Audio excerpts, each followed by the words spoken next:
All right, we're good. Yep, we're ready to go. Okay. Probably drag split in here. Mhm. Yeah.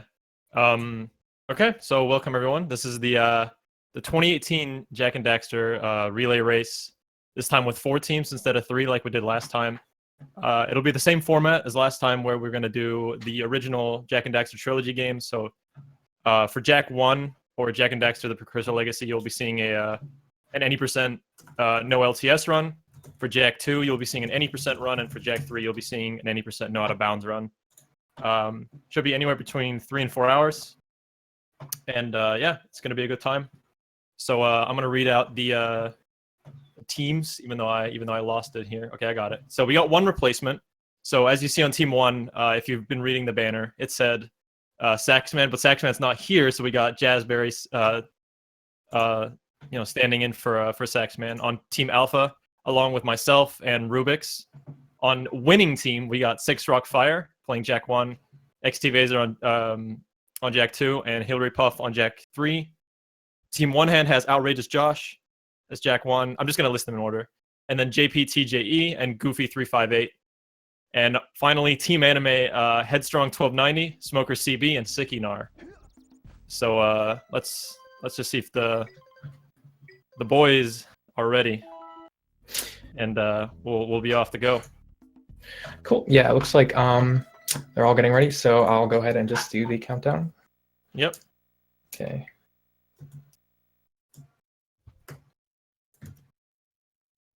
Okay, let's see. I'm gonna make sure.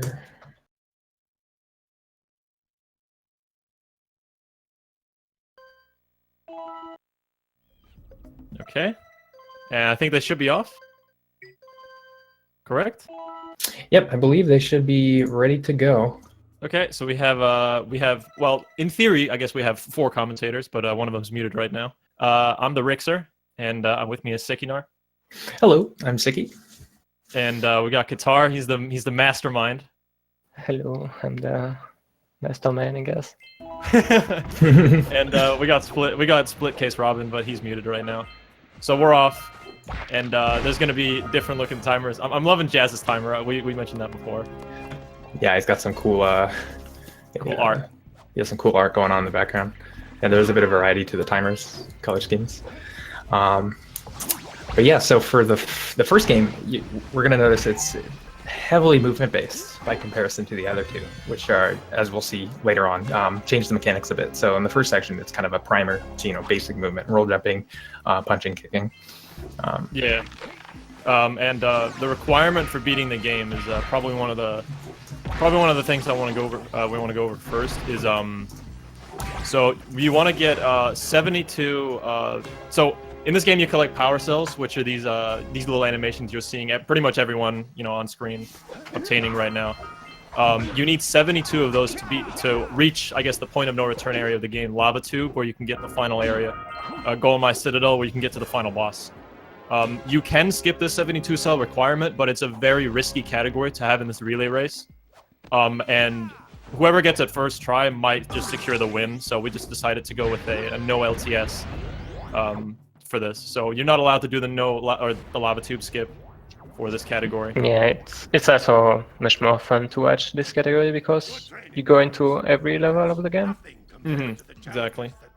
Yeah, this one incorporates all they section off the run into hubs. So there's 1 through 3, and in this category, you basically see a bit of every hub. So it's a very interesting and kind of cool run to see in an exhibition setting like this.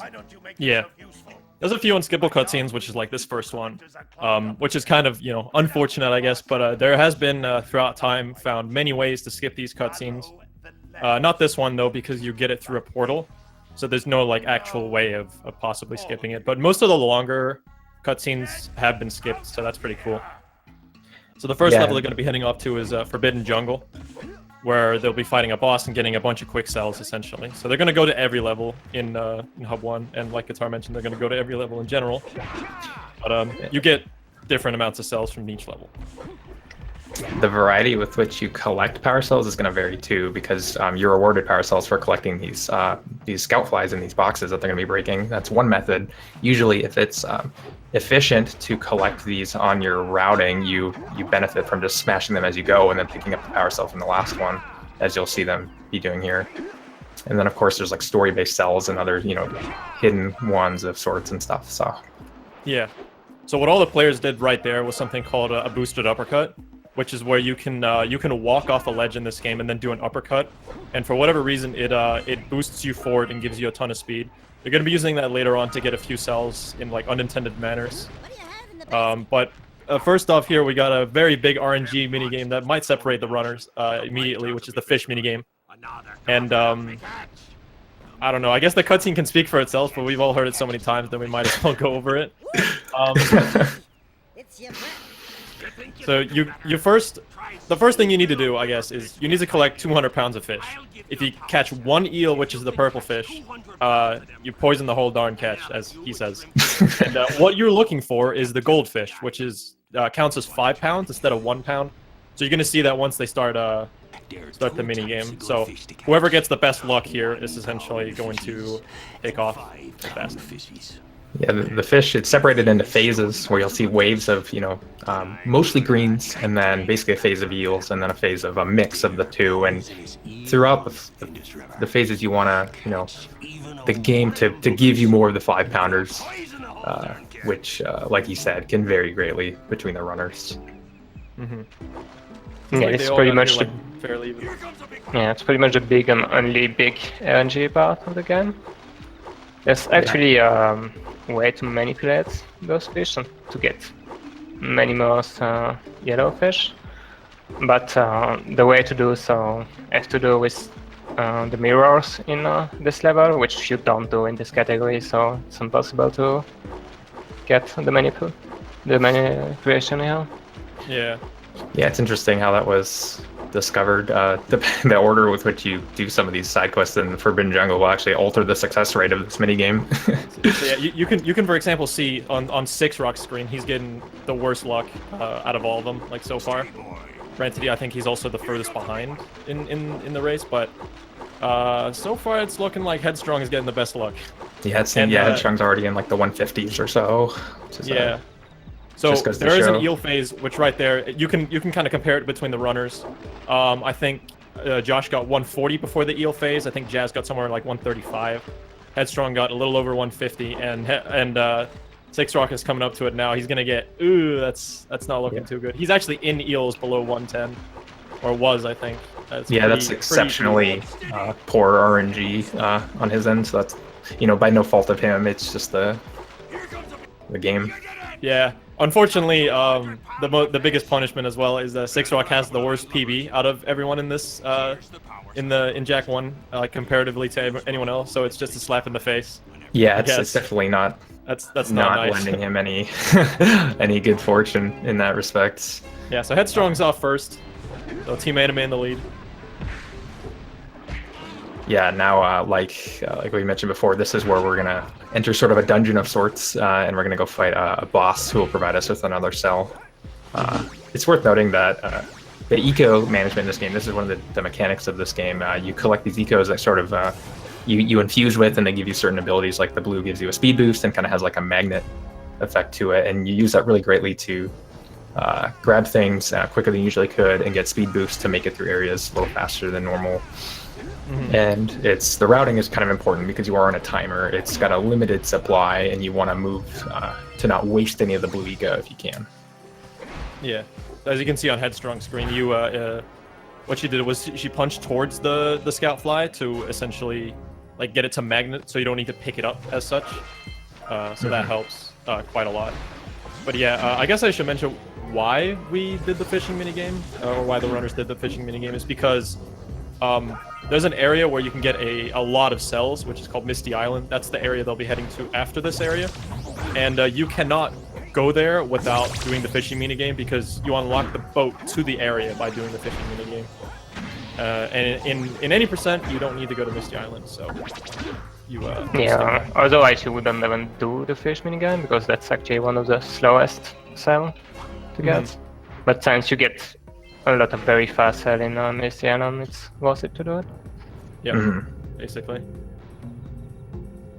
And yeah, it looks like Josh and Headstrong, with Jazz not far behind, entering the lower area here. Only a seconds between Josh and Headstrong. It's like 6. He's at the top of the tower, so the gap isn't very big, of course, and there's a lot of run left, so yeah. friendly. So yeah, a little minor difference as well, as you can see from Josh and Headstrong, is that they different orbs. I think Headstrong has 3 more orbs. It doesn't matter a whole lot, but that's just one of the the different things. Is like different players will get some, like, usually not like the orbs they'll get is going to be 90% the same, but some players will get different orbs. The orbs in this game are used to like bribe other NPCs and stuff like that for a power cell. Usually the requirement is 90 orbs or 120 orbs, and that's how you get some easy power cells. Sometimes you don't, like, you can bribe characters in the game, but it gives you a long cutscene with it, so sometimes you don't do that. So they look for the shortest cutscenes and the most efficient cost-wise. So here's the first boss, which is the plant boss. Very easy boss. All you have to do is defeat the enemies. It exposes its head, and then you can do 3 hits and it dies.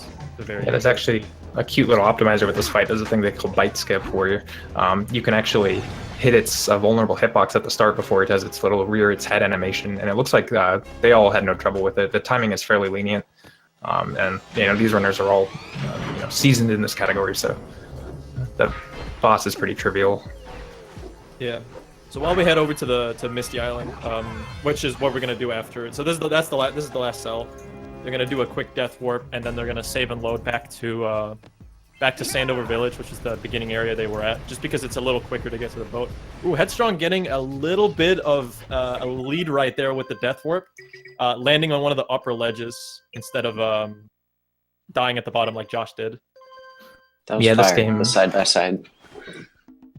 Yeah, Oh, he got Bob, quite It a looks lead. like we're Yeah, joined by Bob on the commentary here. A Jak III OG. Yeah, he's actually going to be featured in this relay race along with me and Ricky. We have the Jak III boys. Yeah. Guitar, Dudes. you're left out. Well, Qatar, he's actually one of the contributors to finding LTS, which is now the current any % for this game. So I'd say he's more OG than a lot of other people. Yeah. So on Misty Island, like we said, there's a few fast cells, and one of the more interesting parts about this is your movement and your speed throughout this level is very important, because there's a cell later on that's called the Zeppelin cell, and your movement speed and how you move throughout the level depends where these Zeppelins will be, and we'll talk more about them later. But we're just gonna hope that the runners are gonna do well, so we can show off exactly like how this goes about. Misty starts off with like an immediate test. Catching the Muse is the first thing you have to do, because it's right there, and it's basically a little creature that casually you're supposed to chase around and do a couple laps around this island. But when you know its pattern, you can just do a quick roll jump and snag it immediately. 6 being the last one to reach it and see if you can get it. So all 4 of them getting it, no trouble at all. Also, you might be seeing on for example, like Josh's screen, they're doing this arena, or they're doing Misty Island in general in a very unintended order. So you're normally supposed to, so below this cell that they just got, Josh and Headstrong, was like an arena fight sort of thing. Like, you're supposed to do this giant arena fight, and you get that cell as the reward, but you can just jump to the top of Misty Island. Ooh, Josh. Ooh. Like Josh Josh. missing a roll jump there. That was actually a big time loss for Josh. Yeah, it's a very big time loss, because you need the scout fly at the top. So he's gonna have to go all the way back up. And like that we probably puts said, Josh the furthest behind now. Yeah, I'd say that. Yeah, it's going to be a bit of a hit. Josh being, goes without saying that he's a top runner, so I think he's good at adaptation and knows backups and things like that. So Yeah, you can definitely bounce back from that mistake. it just goes to show that because we do things so out of order, the game doesn't really give you an easy way to get back to where you're going, because it doesn't really expect you to be there in the first place. So on Headstrong's screen, this is what I was talking about earlier with the Zeppelin. So you can see that the way they stack on top of each other like this allows Headstrong to just snag 3 of these Zeppelins on land, whenever you're normally supposed to get them all on the zoomer here. So on the zoomer section, you're supposed to get there's two cells. One very easy one, just floating in the air, and the second one is defeating all the Zeppelins. So Headstrong has to get this next cell, and then hopefully get the last Zeppelin before it takes off. So Josh will have to just, do some very, very weird, like, sort of, adaptation to see how he can get all these Zeppelins, because they were off cycle. And yeah, Headstrong Looks like, yeah, he was Jazz fortunate enough to grab a few of them in the air, kind of capitalizing on that, not having to chase all of them down on the zoomer at least. Oh, Jazz missed a Zeppelin. I thought he also got it. I wasn't looking at his side there. Yeah, he's gonna have to go pick up this last one. Actually, he's gonna have to wait for it to land, I think. I'm not sure yet if Six Rock has done it properly. It looks as though he got all the lurkers saved the last one, so I guess we'll find out. Yep. Yeah, so it looks like Six Rock caught up a lot. Yeah, he's been closing the gap. He definitely knows what he's doing, and he knows backups and things like that. So yeah, Misty is I wouldn't say it's one of the bigger areas of where I'd expected to see the differentiation. I would maybe see 10 to 15 seconds here and there, but I'm not sure. Yeah, Six Rock or Headstrong just missed the boosted.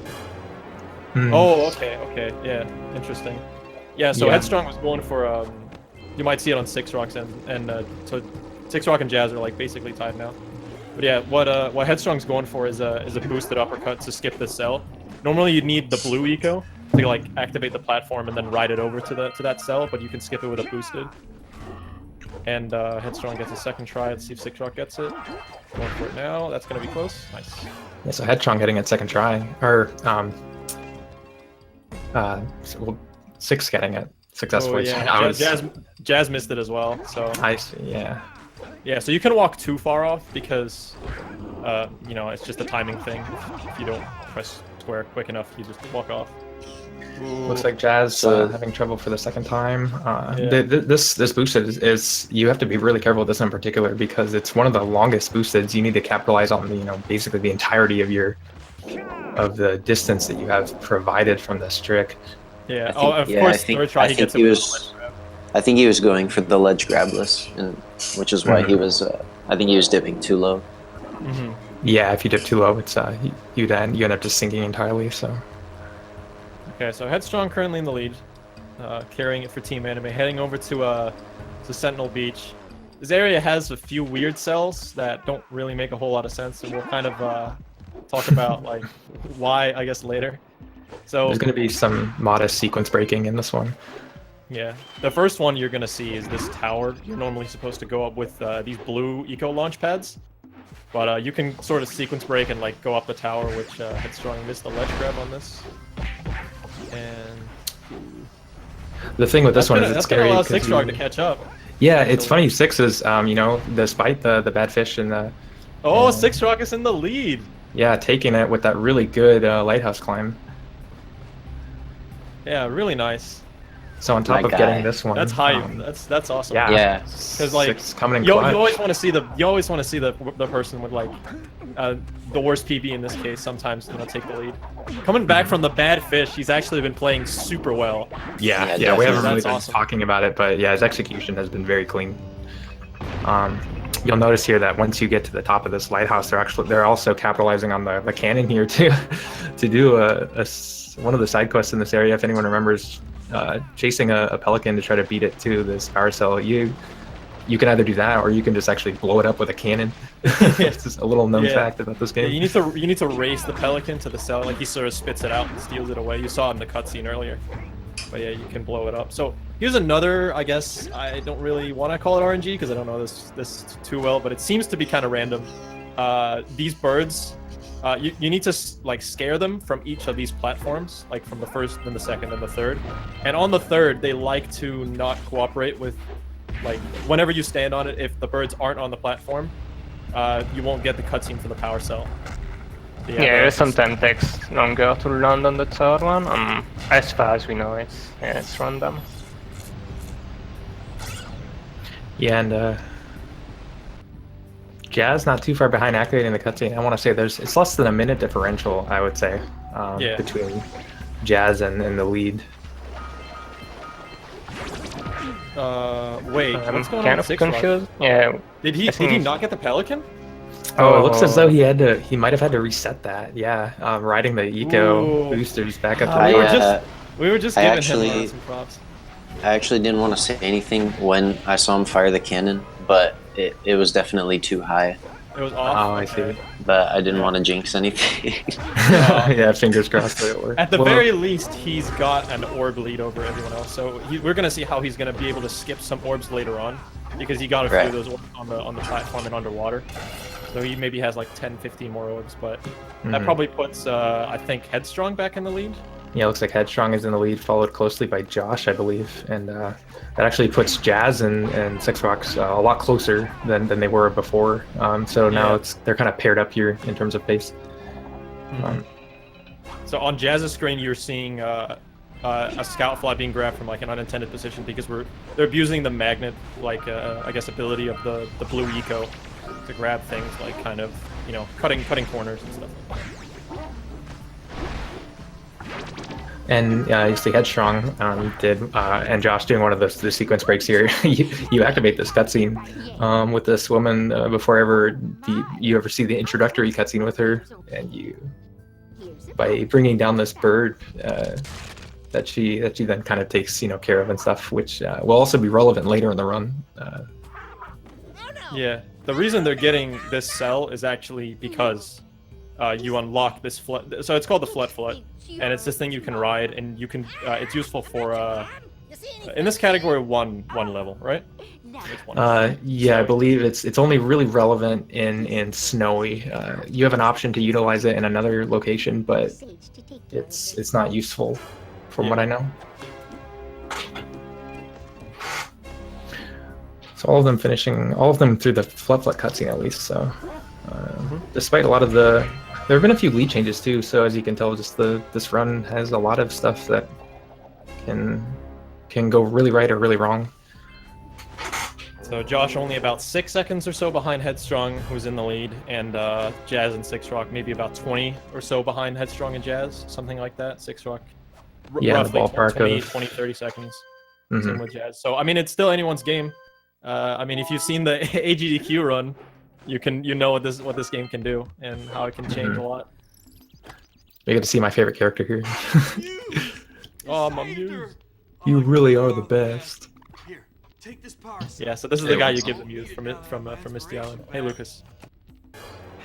Looks like we're joined by Lucas Acheron, another really talented jack runner. So this should be the last cell that they pick up in Sandover Village. This last scout fly, and then they're going to be going off to Fire Canyon, which is the like the first. There's a few connector areas in this game, so between each hub you need to do one of these like these sort of zoomer sections where you just ride between each hub world, which is actually very efficient for orbs. Each orb crate gives you like 10, so if you miss one, it's actually kind of it's actually quite a deficit. Yeah, because you don't lose any time to going for these, by comparison to some other orbs, simply because they're right in the way. So yeah, it hurts to miss them. So try to keep her cool. Flying over open lava will definitely heat you up fast. Hit Here's these cute It's, cutscenes with or. It's the only cutscene. Well, I'm pretty sure there's only a few unskippable cutscenes. I'm not sure how many, but like I said earlier, there's been way to skip many of the longer ones. There was a 2-minute cutscene, but I mean it's been quite a while by now. But there's in the final HUD of the game, there's like a 2-minute cutscene, but there's also found a way to skip that, so that's good for the speedrun. Yeah, entering Hub 2, the Rock Village, you will see the first application of what we've been referring to, which is the glitch that we use to skip a lot of these cutscenes.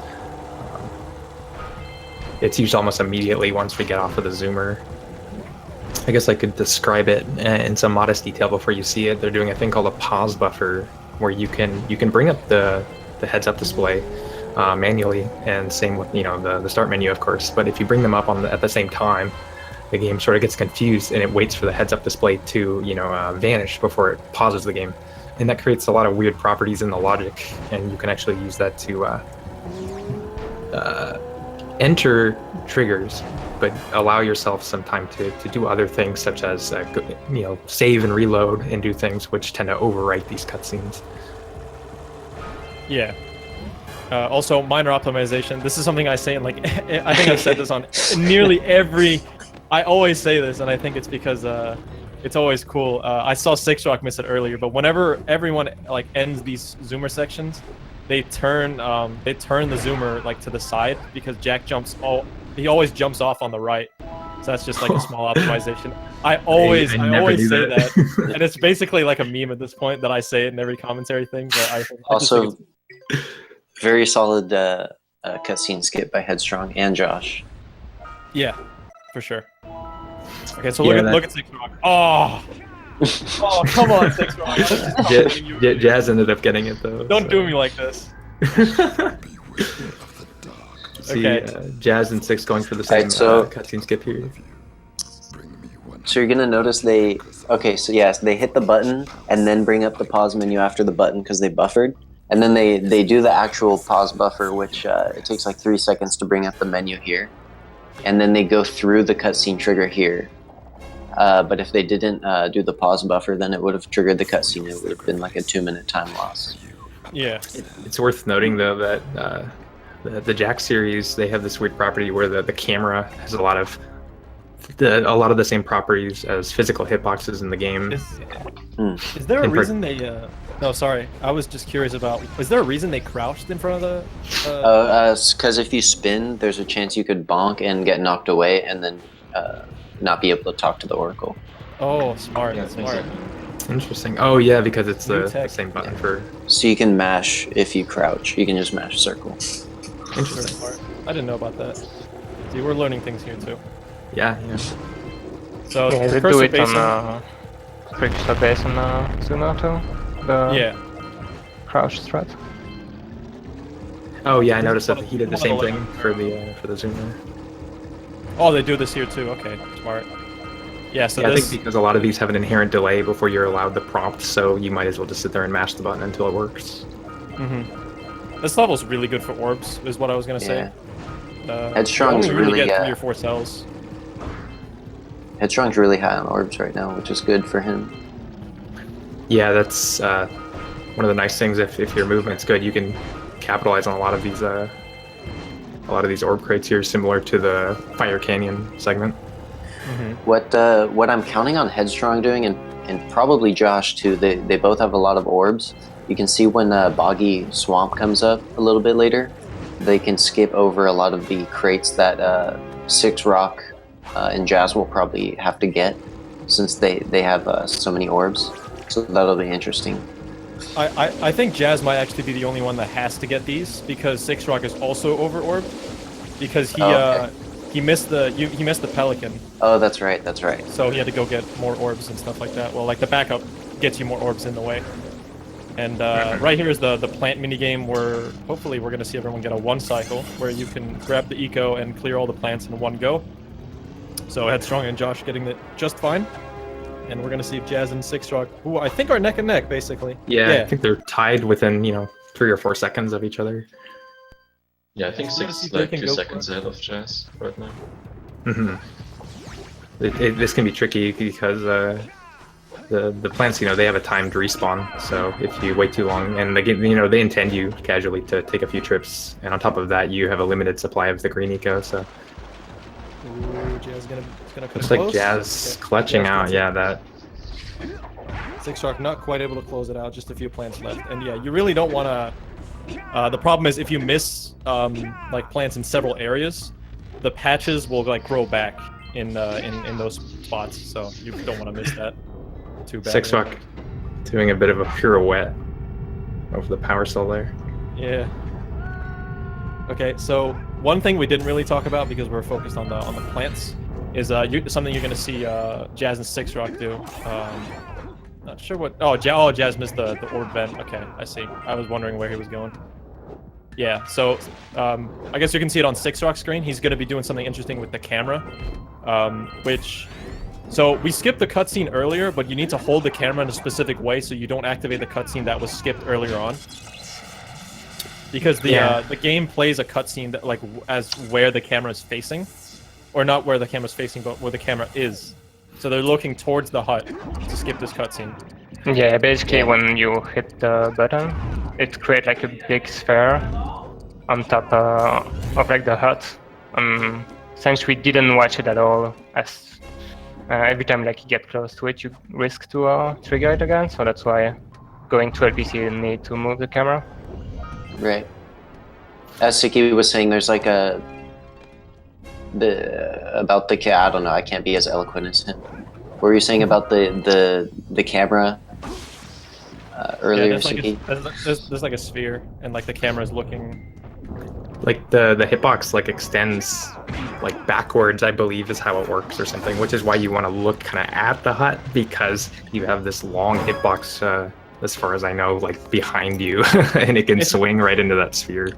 It's very technical, but luckily everyone got it. It's a very major time loss if you actually miss that, and like you get to see the cutscene. Oh, nice voice crack. It was some nice movement by Six Rock right there. Also, what's worth noting is even though we won't see it in the No Out of Bounds run in Jak 3, the camera works the same way in all 3 games, and there's a major skip in Jak 3 that actually involves clipping the camera through a wall to load a room, which is interesting to me.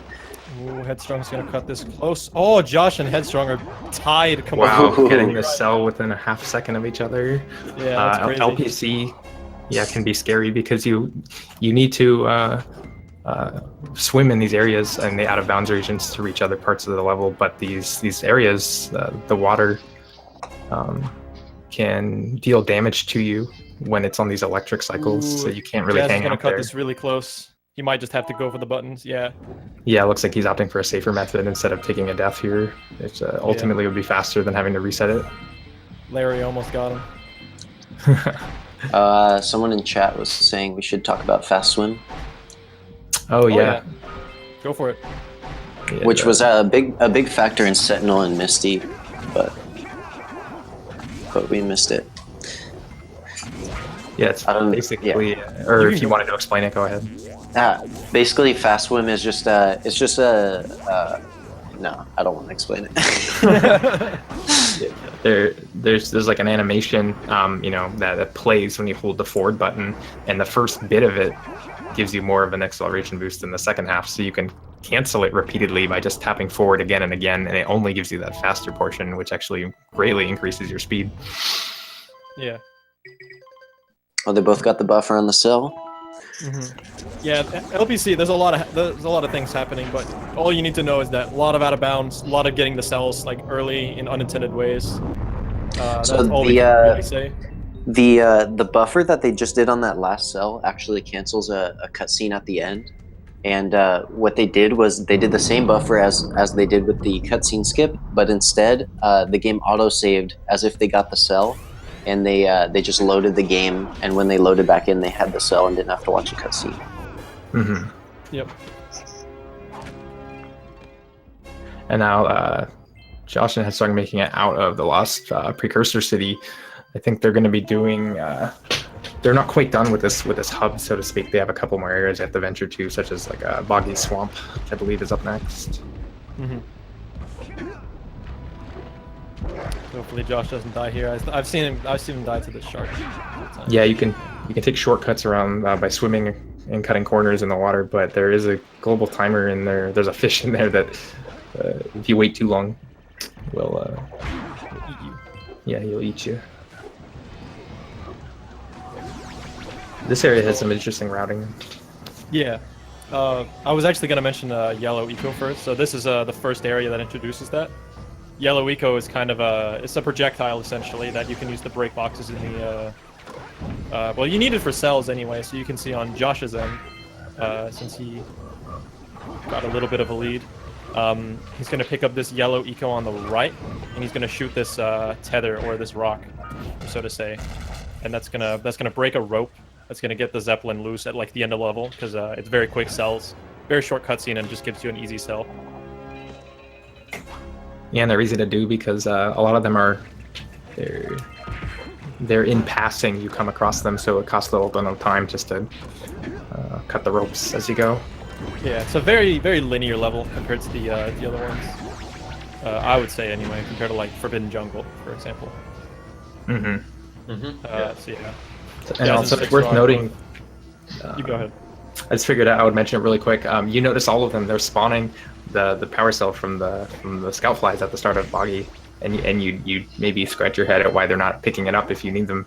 And the reason is because simply waiting for the power cell to drop and not moving, it costs you more time than just grabbing it as you're leaving because you don't have to wait. Yeah, like a little half second you can save Yeah. by doing that. It's better to grab it on the way out because you go out the same way as you came in. Jazz going for these one frames. I'm hoping he gets them so we can, or gets one of them so we can show it off. Yeah, one frames is a really cool unique piece of tech to the first Jak game with those bounce pads. I don't have the most nuanced knowledge of exactly how they work. It essentially requires you to spin on a specific frame, and then you get a lower launch that you're intended to, which allows you to also change your direction and go into areas you're normally not supposed to be able to. And I don't know how much the one frame saves in this area, per se. There's one that's very, very crucial to get, and I think will it's 8 definitely seconds. separate runners. How much? I think it's about 8 seconds. The one frame. Okay. Oh wow. Yeah, and so- it's tricky because it is, as the name implies, there's a specific frame that you're allowed to perform the glitch. Yeah. I would say on top of Basin, this area is also a really nice place for farming a significant amount of orbs because it's laden with these metal crates, and each metal crate I think has anywhere from like 5 to 10 orbs. Yeah. So I'm assuming they're going to be skipping Claw, right? If they're doing ambush. I guess that would be the fastest. I don't think they're going to do Lava Walk, though. They're probably going to do the... Yeah, as far as I know, I know what Headstrong is doing. Oh, okay. I don't know if I want to spoil it. Ooh. let it be a For the team, surprise. for the team anime fans out there. Hardware manipulation strats? Josh got the wood frame. Okay. Yes. Sick. Fire. So that's a really good example of how you can use that to your benefit. Yeah, so Josh You taking see, the lead because of that. Yeah, instead of getting the claw cell, they are just gonna get the ambush cell, like at 6 rock screen or Jazz.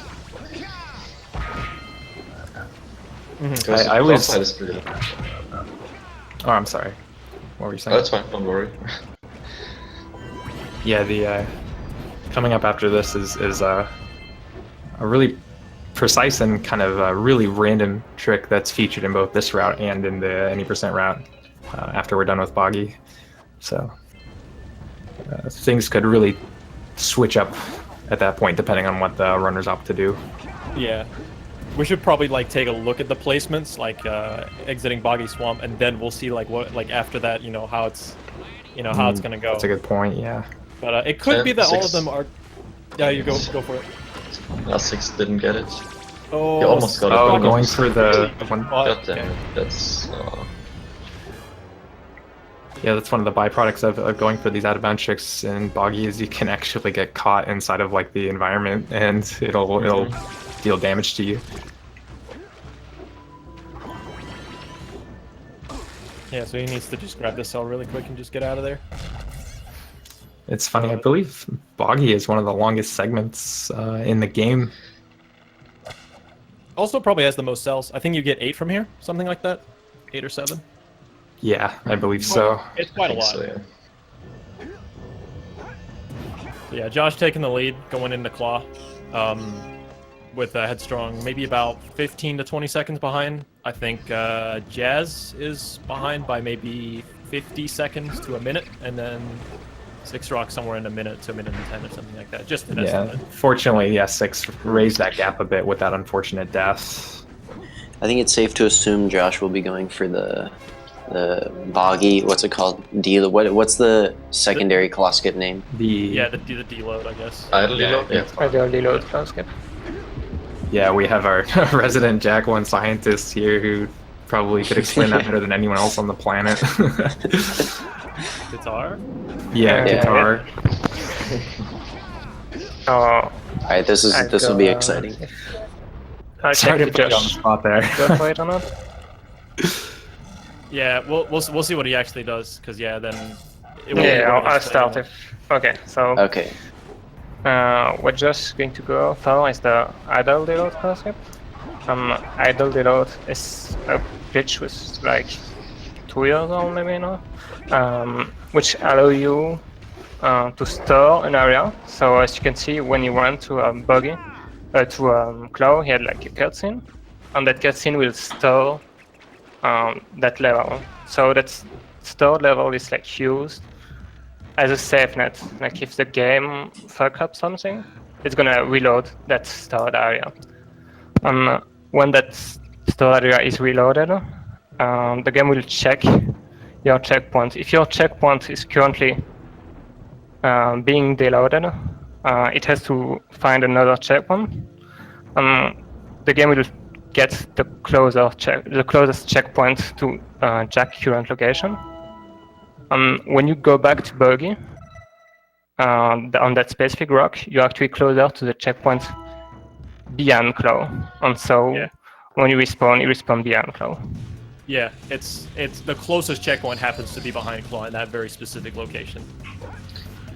Yeah, And the reason they were standing there for so long is you have to get an idle animation in order to deload the space around you, and that takes about 30 seconds, I believe. Yeah, The reason you do this strat is for a race, like safety strat. I'm fairly certain. It looked like Oh, Jazz is going going It looks for- like Jazz yeah. is going. Let's go. Of course, Jazz. This is Crazy. the He's second crazy. version, which is much faster but very high risk. For those who don't know, Jazz is a very high risk player that's probably honestly going to go for it until he gets it. Yeah, Jazz was I actually, just to let you guys know, Jazz was actually a last minute replacement for the Saxman. And I believe he hasn't played this category in a long time, so he's actually doing really well. Yeah, He's doing well for being this rusty. He said he hasn't played for weeks. and he's I still think his going last for. category Oh, was man. Half-Life. Yeah, so what he has to do is he Dude, has this to man ledge doesn't grab care. Yeah, he has to grab a very specific corner to walk through the lava and skip the boss fight. Which I don't know how much faster it is than. I want to say it's up to half a minute between that and the boggy deload. It's pretty significant if you get it first try. Yeah, it's a 40 second about the buggy deload. And it looks like Oh, you did that yeah, in try. nice. This is what you're trying to do. In this way, you actually don't die in the lava, and you can just literally walk past them. Yeah, it's essentially a coin flip whether or not you get this. So the reason most of the people, basically everyone but Jazz went for it, but Jazz and Six Rock are essentially tied now. So, just a little fun backstory while we're going through this mountain pass. Claw Skip the lava walk was actually found during AGDQ 2016, I believe, and I don't know if you remember this, Ricky, but me and Jazz were both trying to do it, and we couldn't figure it out, and we told you about it, and then Ricky walks up and he goes, "Oh, like this?" and he just does it first try, and then walks away. Yeah, no, I remember that. I went up, I did it once, and I just walked away. You're just like, I'm done. Yeah, I'm not playing this game anymore. Mic drop, controller drop. Yeah. So what Headstrong is doing right now is actually a very interesting, like it's a skip that's been sought out after for a really long time, and Goofy basically did the same thing. Oh, like this? Yeah. And climbed up this wall with a very precise spin and gets the cell in an unintended way. That's a very long cell to get otherwise. You need to go up into a main level to get that normally, but... You Yeah, need they to don't- activate they don't- the yellow eco, and then you need to shoot a stone to enter this area. It's really long. So everyone basically in the more or less the last hub of the game, and Josh even making it into Spider Cave already. This section is also really long and laden with a lot of orbs or power cells, I should say. It's also a very open area in general, not super linear. You can kind of do Although whichever- in this run, since it's like a very big area, we're only going to get like 3 cells. Yeah, it's which funny. are on the way. So. There's a few very lengthy cells in this area. In the 100% category, there's a lot of you see just how big this area is when you have to collect every single one. There's so many little. Josh patches. going for the risky boosted there and missing it. Oh, and he missed the blue eco too. Yeah, and didn't quite Okay, get that's the gonna allow blue. Headstrong to catch So up. essentially, Josh elected to go for a. You have to get a perfect boosted from where he was standing. He elected not to waste the time to go over to the platform where it's a bit closer, and I guess suffered a time loss for it. Let's see if he gets it here. Yeah, this Yep. boost, Yeah, this grabbing. boost is even harder than the one in Misty that a few of the runners already missed. So Oh, Headstrong Give him tried it an with the idea. blue eco too, which is even more precise. Yeah, you really need to extend your spin input here. Otherwise, you will just fall down and not grab the dash. Yeah, so both players opting to go for the easier method, even though it's still quite hard, regardless. Yeah, looks like Headstrong had to wait for the Yeah, good. blue eco there to deactivate. Yeah. Jazz and 6 are like, I think. Yeah, the just- lead Yeah, for them. 6 is like It's 1 funny. second.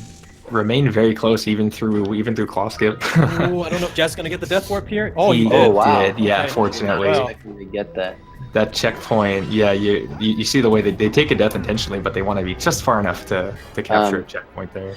I think it's safe to assume that Jazz will probably go for the hardest boosted Yeah. here, Yeah, I which think- is I think I the know blue what's gonna eco. Yep. Okay. Oh. No.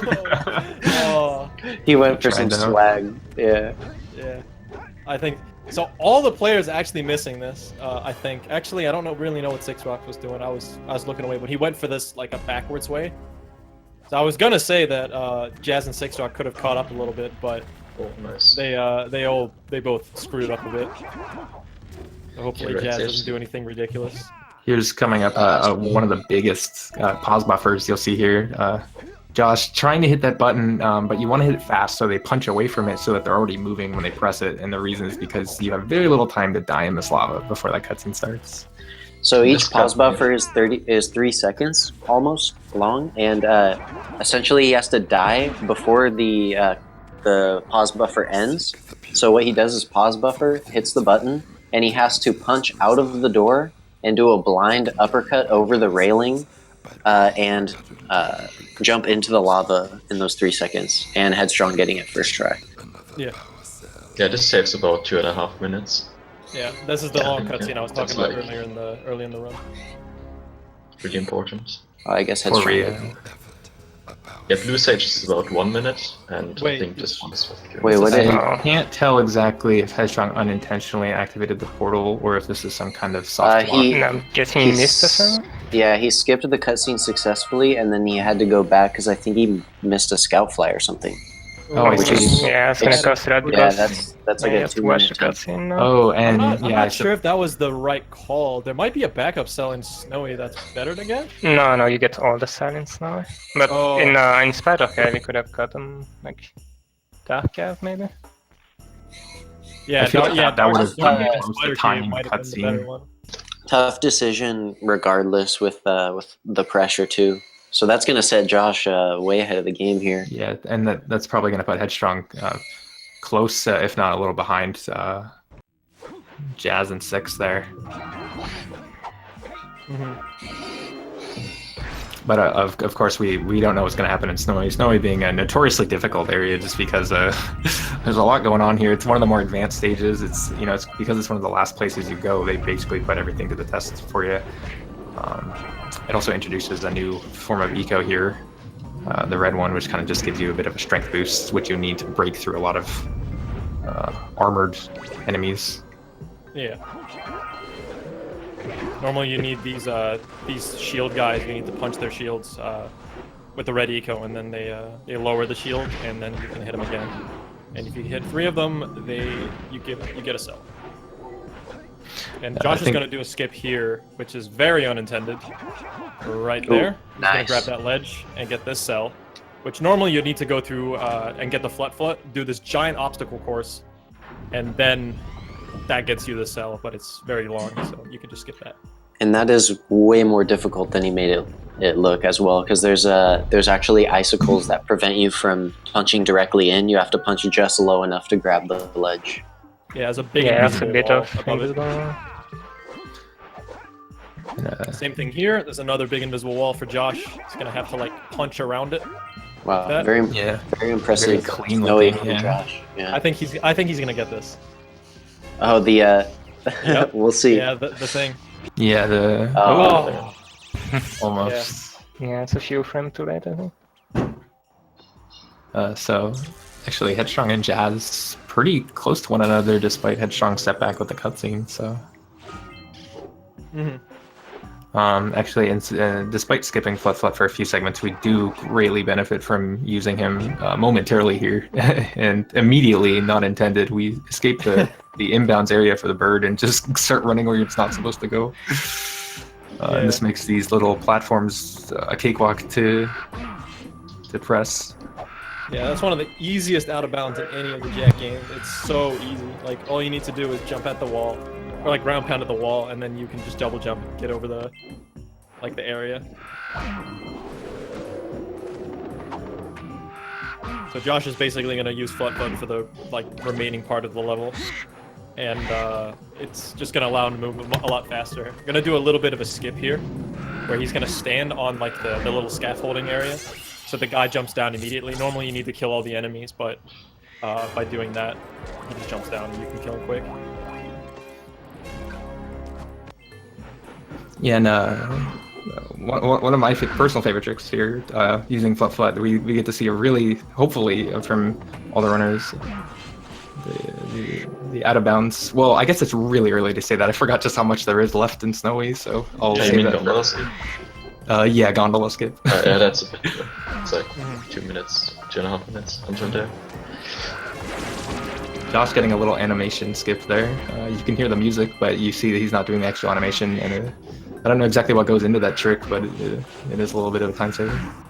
Yeah, when you go from there, you move the camera, everything kind of like despawn for a second, and if you get the cell and then despawn everything, you just skip the cutscene.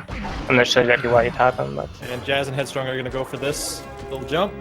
Oh, I think Jazz got it. Yeah, it looks Yeah, he like got it. Jazz was able to make it. That's Yep, the pretty high cool to risk see that player. in the run. Yeah. Yeah, so what he did was essentially an uppercut on a very specific frame to launch himself through the ceiling, which normally you'd need to jump you need to jump against the wall for a little bit. If you saw Headstrong, what he had to do, you need to jump against the wall to get up there, but that one saves like 5 to 8 seconds. Yeah, there's actually like a two frame window to get it, but there's almost no visual or audio cue to get it, so it's actually harder to get that than a one frame in the jump pads. On Josh's screen, we see a successful gondola skip here with Flut Flut. You'll see here, you can skip the death plane and ride Flut Flut all the way down, but it deloads the model, so Jack's sort of like straddling nothing.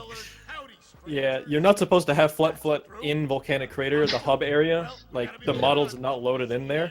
So once Josh buys his first cell, you'll see a very excellent animation of Yes, yeah, very you see- flattering. Well, Headstrong is critically low here. Hopefully not gonna die. These enemies are in their death animation, so not gonna die to those, but 1 health is quite risky in Snowy.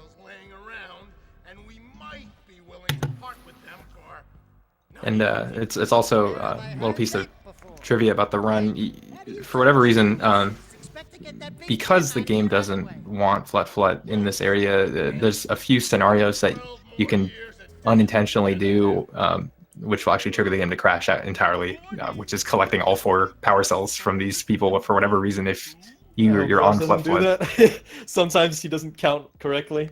Yeah. The thing is, you think it would be simple, but these cutscenes are so long, and you spend so much time talking to these miners, you kind of lose track of like how many times. The problem is they're also the same, so there's no like cue, as in like, oh, did I talk to them once? They're saying this quote. No, they say the same thing 3 times, and then the 4th one. If you get the 4th one, that one's different, and then you're like, oh no. You're like, oh, Oh GG. no. No. Oh no. Yeah, the reason is that there's 2 levels at all time that can be loaded in this game. When you jump down, Snowy is still loaded, but it's hidden. So that's why Flat Thrust is invisible. But as soon as you load another level and completely deload Snowy, the game will crash you because you're on something that's deloading, which Flat Thrust is part of Snowy, so that's why. On the last cutscene of the miners, they show you Spider Cave, so they have to load it to show it in the cutscene, so that's why the game crashed if you don't have I'm that not there. sure what happened with Six Rock, but I think he got Gondola Skip but died at the bottom and got the checkpoint, so he had to go talk to the miners as Jak. Yeah, I couldn't I don't quite know. tell. Yeah, because the trick itself was successful, you know, and you basically like if it failed at the end, he basically capitalized on the whole purpose of the trick, which is not watching the gondola. So this race is actually pretty exciting right now, except for Josh. He's being Josh. Yeah, he's just being Josh. He's too fast. Everyone's actually pretty close right now. I'm pretty sure Jazz and Headstrong are like pretty much dead even, with Six Rock like slightly ahead or behind. I can't quite tell from the cutscene. Yeah, Ahead, actually. I'd say there's within a minute, maybe even 30-40 seconds within each other. And then Josh is just casually like a minute or so ahead, a minute and a half. Something Yeah, like the casual 56. Between 6 and Jazz, there are like 9 seconds, I think. 8-9 seconds. Oh yeah, it's definitely That's really close. super close. Oh, Josh going for some swag off of these these little pillars here. Little Easter egg here, which I didn't know about this area here. This is the lava river until I watched people speedrun the game, and I was like, wait a minute. So, yeah, it's funny. It's not obvious, but it's intended. Because Yeah, otherwise they yeah. wouldn't put balloons there and blue eco and stuff. They're So also here's a little two mini boss. You need to defeat the oranges, which Josh did very nicely. The evil oranges on their merry-go-round. Yeah, the merry-go-round oranges. I don't know why that's there. Like, if you actually think about it, like, It's like some one of the more obvious forms of padding, I think, that they included in this game. Does Jazz still has any percent record, right, in this game? Jazz, I believe it's Yes. currently a tied record It's between tied. Outrage. Oh, Okay, Josh, yeah. I was gonna ask if you guys have seen Jazz's oranges in that run. I did not Were they- actually. were they- They're like perfect. It's so they're so good, dude. Fresh oranges. I'll take a look. He like sniped in the Headstrong back. died. Just looking at this, they were dead even like a second ago, but now Headstrong. Oh yeah. Looks like Headstrong may have had some trouble making her way over the oh, and getting a trip too. Oh wow. It's just one that when the game you're moving too fast for the game, and to create like a seamless world, it doesn't want to show you these voids, so it actually has a failsafe and it stumbles Jak so you can't move. Josh getting the Second to last cutscene skip there, utilizing the same so trick.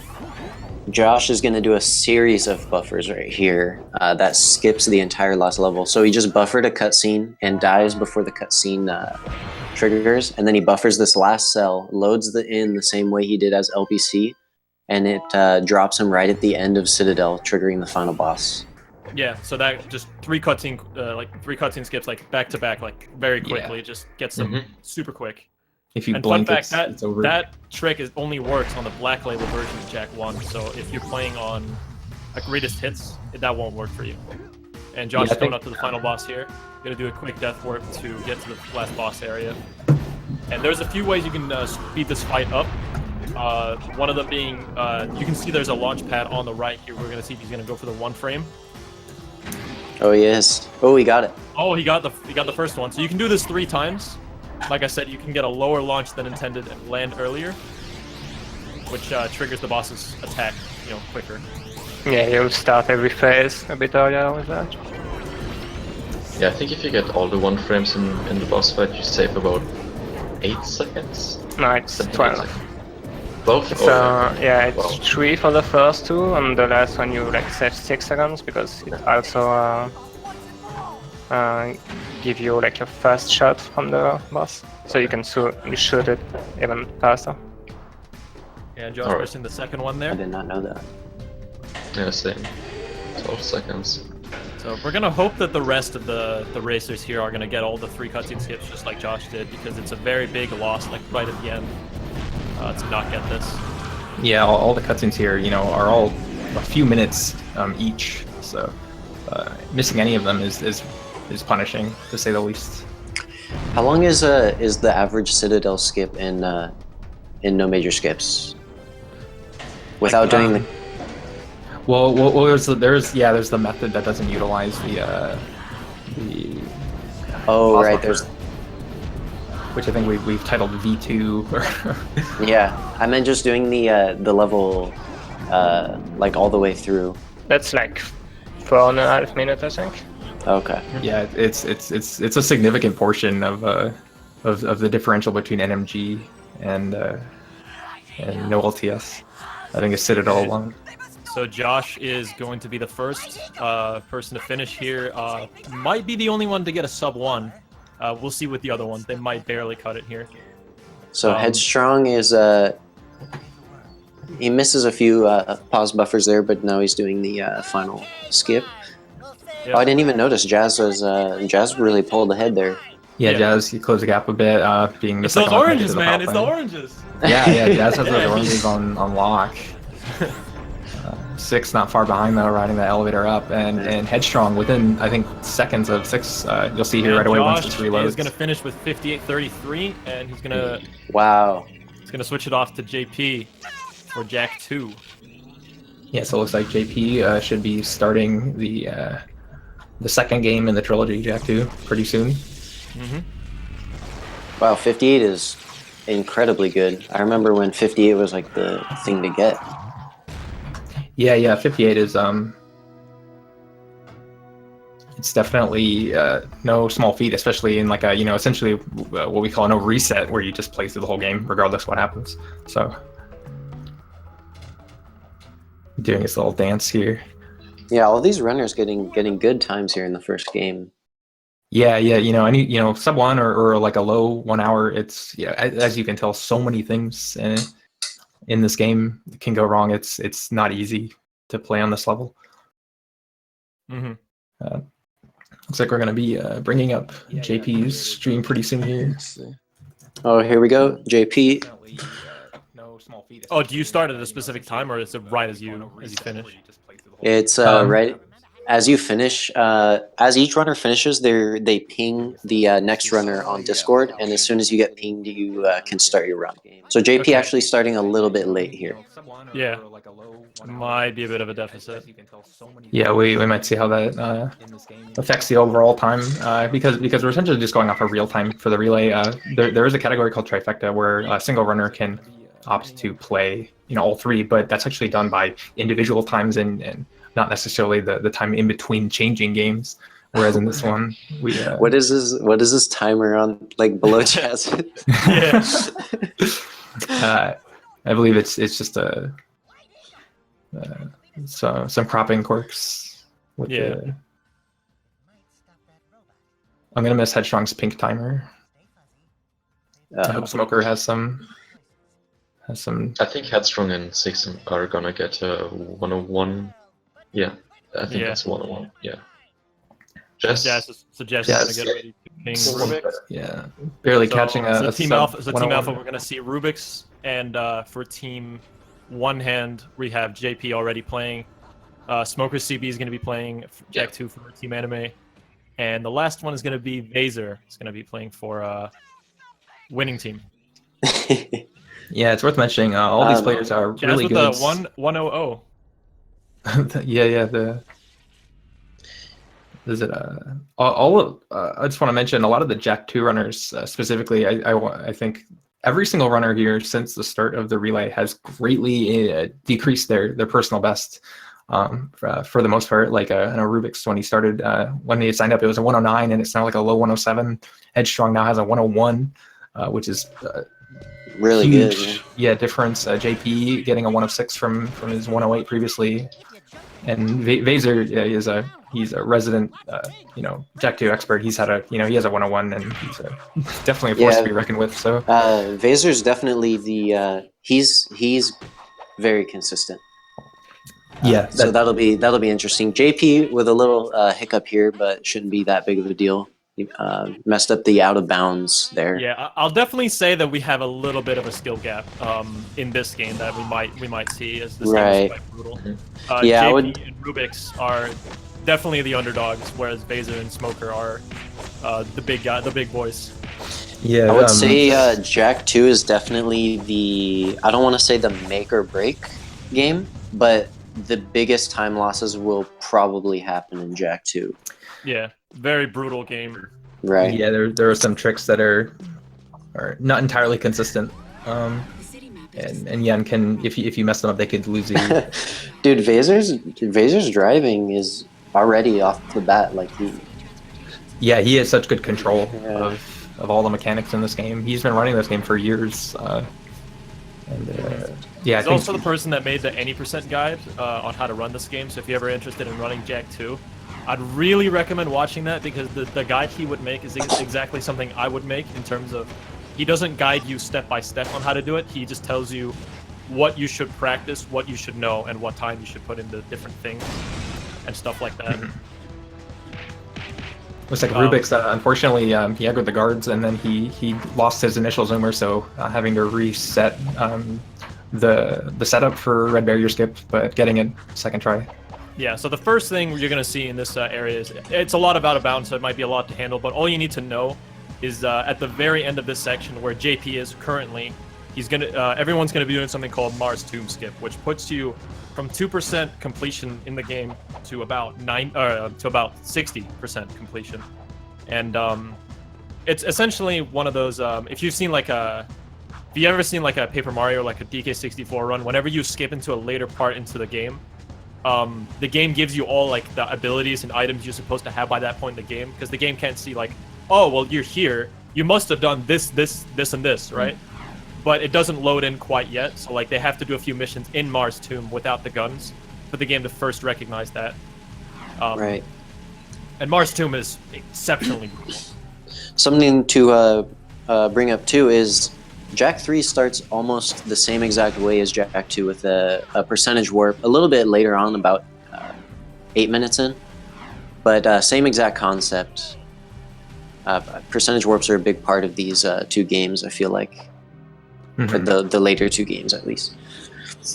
And to kind of give some exposition, because we gave a brief little synopsis of Jak 1, and we mentioned that it's widely different from the second two, and that's because in these games, as you'll see pretty soon, they feature things like weapons, vehicles, like kind of cityscapes, more of like a futuristic aspect, and movement is going to be more set to the side when we receive one of the the bread and butter of the speedrun, which is the jet board. It's like basically like a skateboard type thing. Once this chase scene is over, which you'll see with JP and X and Vaser first, you'll kind of see why it is the quintessential tool of the speedrun. Looks like Vaser already closing the gap, even though Josh gave JP quite a start there. Yeah, I think Mars Tomb Skip saves about almost 2 hours from all missions. Like all missions is about 250, I think. Yeah, all missions 244 is the current record. So yeah, you shave off just shy of 2 hours by doing Mars Tomb Skip. That's crazy. So all of them getting a really good left tomb skip, which is what we refer to that trick where you do that roll jump into that room where their boulder starts. It's really finicky because the terrain out of bounds is really weird and can eat your momentum, and you want to use all of your momentum to reach that room, which is rather far away. And as you can see with JP's screen, you can use a glitch in the jetboard that lets you fly indefinitely in the air. And at this point, walls are totally broken. You can reach out of bounds just about anywhere by using this hover glitch, as you can see I'm doing here, which makes the second part of the tomb skip here a lot more trivial. You don't actually have to do any fancy, roll zipping or out of bounds. You can just hover to the end of it. Do you mind if I explain the hover glitch real quick? Yep, totally. Dope. So basically, the way the hover glitch works is you can do these jetboard tricks with L1 or R1, and each direction, up, down, left, or right, has a different trick. And how the hover glitch works is we start a trick, and then we then cancel that trick with another trick. And if we continuously cancel each trick with another trick, each trick gains height over the last one. So you can actually continue any momentum that you have in the air and constantly rise, which is a crazy trick. I can't tell what exactly, but it looks like Vaser actually is performing the Tombstone Hover for a second time, if I'm seeing that correctly, so I'm not sure if maybe he hadn't quite loaded the room in the proper way when doing that hover or not, but he's back in it again. Interesting. So did you already go over Tombstone? Sorry, I had to BRB for a little second. Oh no, I haven't. I feel like you'd be a lot better at explaining it than I would. Well, really, you don't need to hear the super technical details about it. All you really need to know is that it's a matching game, and every runner sort of has their way of telling which one they get by looking at like a little sheet, like a paper, seeing which one matches together. The way you optimize this is by pulling out the hitting 2 at once and then pulling out the jet port, because you're locked in place whenever you punch them. So whenever you pull out the jet port, you're able to move during this little section, and that saves like half a second or so, like every time you do it. Obviously, depending on your pattern. Yeah, and there's like 6 different patterns you can get. It's not completely random, so they can tell which one of the 6 they get from the first hit. Yeah, depending on which one you do, there is a excuse me, there is a worst one you can get, but it's all player dependent. You know, depending on which one you start with. Yeah, you'll notice a lot of runners tend to kind of prefer other patterns, and I'll notice that some runners will perform really well with patterns that in my head I kind of cringe at when I get it, because for whatever reason I don't like it. So it's kind of funny. Yeah. And Praxis here. So this fight, this guy is Baron Praxis. He's like the main antagonist of the story, for the most part. And this is actually the second time you fight him. We call it Praxis 2, but because of the percent warp, we don't see it. And this is the RNG portion of this game. For the most part, a lot of stuff in this game is rather predictable and kind of left in the hands of the runner. But this part, the way he spawns these bombs, whether or not you can get 4 or 5 hits per phase, is really determined by what the game decides to do. Like if it gives you long or short bomb cycles, or if his movement is not very forgiving. Yeah. So yeah, it's a very random boss fight, especially the last phase is notoriously brutal. JP making it out first, since Josh's lead definitely gave him a bit of a head start there. Yeah, getting a low 9, which for a race is pretty good, considering there's a lot can go wrong in the beginning. When you're doing PB attempts, people will be resetting countless times in the escape for that, or for a really good start. So yeah, and in Mars Tomb as well. It's probably the most brutal. Vaser actually just got a death on the boss, so. Oh yeah, Vaser had yeah. Reset the fight there. That is a pretty big one. Yeah, unfortunately with this one, there are no checkpoints for this fight, so it's you kind of have to do it all in one segment.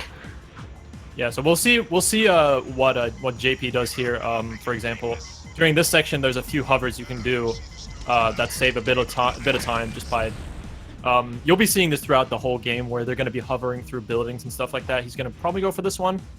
Okay, yeah, he got a second try. That's a really good setup there. So he's going to hover through those 2 windows right there, going out a little far. He's playing that rather safe there. Okay. Yeah, there we go. So he got the death warp there. That's going to warp him a little further into the map, like where he needs to go essentially. And as Mars Tomb finishes, it's not quite over, because the next mission is also very, very hard. Fortress Rescue, that is. We'll see that when we get there. Yeah, everyone besides Vaser making it out of Mars Tomb currently. It looks like Vaser not only with that unfortunate, but this Praxis fight is being rather unforgiving to him. This, like we said, the third phase can go really wrong.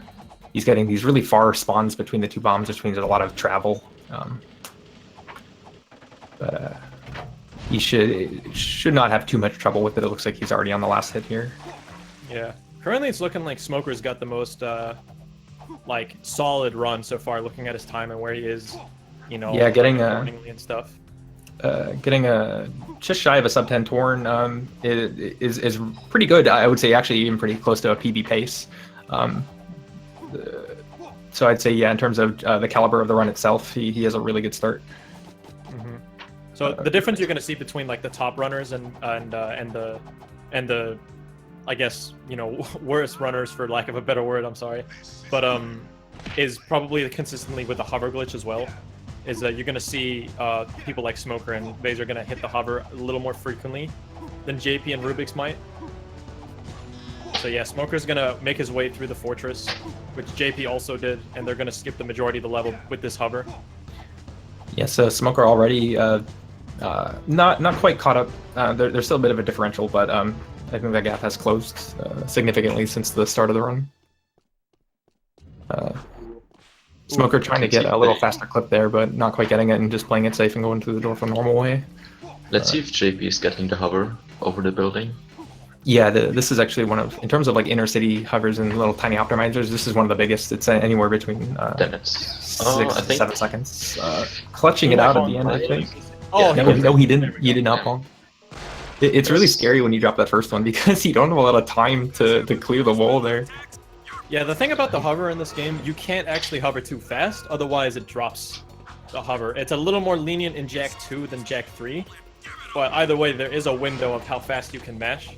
And Smoker's going to be going for the hover as well from the low ground. He's off to a good Smoker start. getting a really good first try, having no trouble with that. There's also a lot of lag, I think. You know, looks like Rubik's actually had the really unfortunate luck of getting a more or less a soft lock here.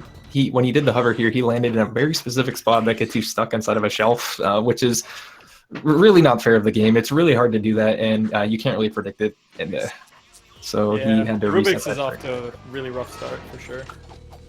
Yeah, and that's just bad luck. Everyone gets that occasionally. Like sometimes it's the game who is dropping a hover instead of you. Like it can happen. Correct me if I'm wrong, but I think so. Like. And Rubik's actually opting for a different strat than I think what a lot of the other runners did. He's trying to get a bounce off of this wall, which is it comes with its own pitfalls. Both tricks are hard. This one, it's difficult to actually get the initial hover because if you don't get that bounce right, you'll be sent the wrong direction. Looks like almost getting the same soft lock, but nearly avoiding it the second time. And going for the clip here. Yeah. So the reason we're mostly talking about Rubik's is because most of the runners are doing something called Sewer Escort, which is the longest mission in the run, I think. It's more or less, I wouldn't say an auto-scroller, but you have to escort these guys throughout the sewers, and if you die, I'm willing to say if you die, you lose the race. Like, yeah, depending on where you die, it'll lose big. you upwards of like 4 minutes. Yeah. Yeah, it's like 3 to 4 minutes having to redo this. I think health Base management. also lost 2 minutes to Or if you go too fast in Sewer Escort, which is worth noting, which is scary, I feel like. Yeah, it can be frightening because the NPCs that you're escorting here, they do have a radius where you have to remain in their little playable area, or else the mission auto fails. So we know kind of more or less where these spots are as you reach every little stopping point of this mission, and we kind of hover around those perimeters. And as soon as we know it's okay, we'll continue. Quiet. Here comes Yeah. pretty boy. About time you showed up. So currently in the standings, we got JP first, and Smoker's not too far behind, maybe a little bit, like 10 seconds or so, 10 to 20 seconds. Yeah, I'd say that's And then- maybe and then 12, Baser 13. with Rubik's not too far behind either. So everyone's in Sewer Escort, but it'll be like that for a while because it's a long mission. Yeah, sewers is although JP and Smoker are entering kind of the last stage, which is the ambush fight. All they have to do is pick off a bunch of these little spiders as they spawn.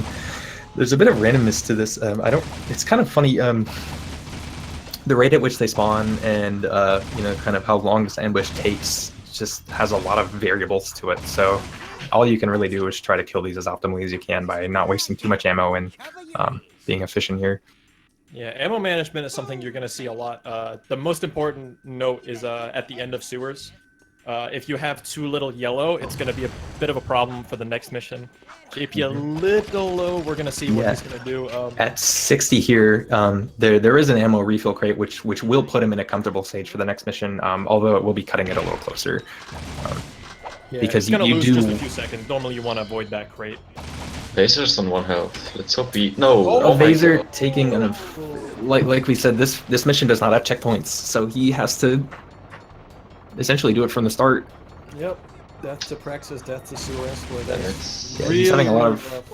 really bad luck here. I'm salty. Yeah, I'm salty for Vaser because everything between these segments is done really well. He just the few things that end up being the most punishing are the things that happen to be going wrong. So it's just bad luck. Yeah, like we said, the most amount of time you're going to lose is going to be in Jak 2. The checkpoints are quite brutal. Not much you can do about it. Oh yeah, and in Jak 3, I think we mentioned this before. If you die, you lose like maybe 15 seconds or something. In Jak Yeah. 2, if you die, like You lose like minutes. there are very few checkpoints.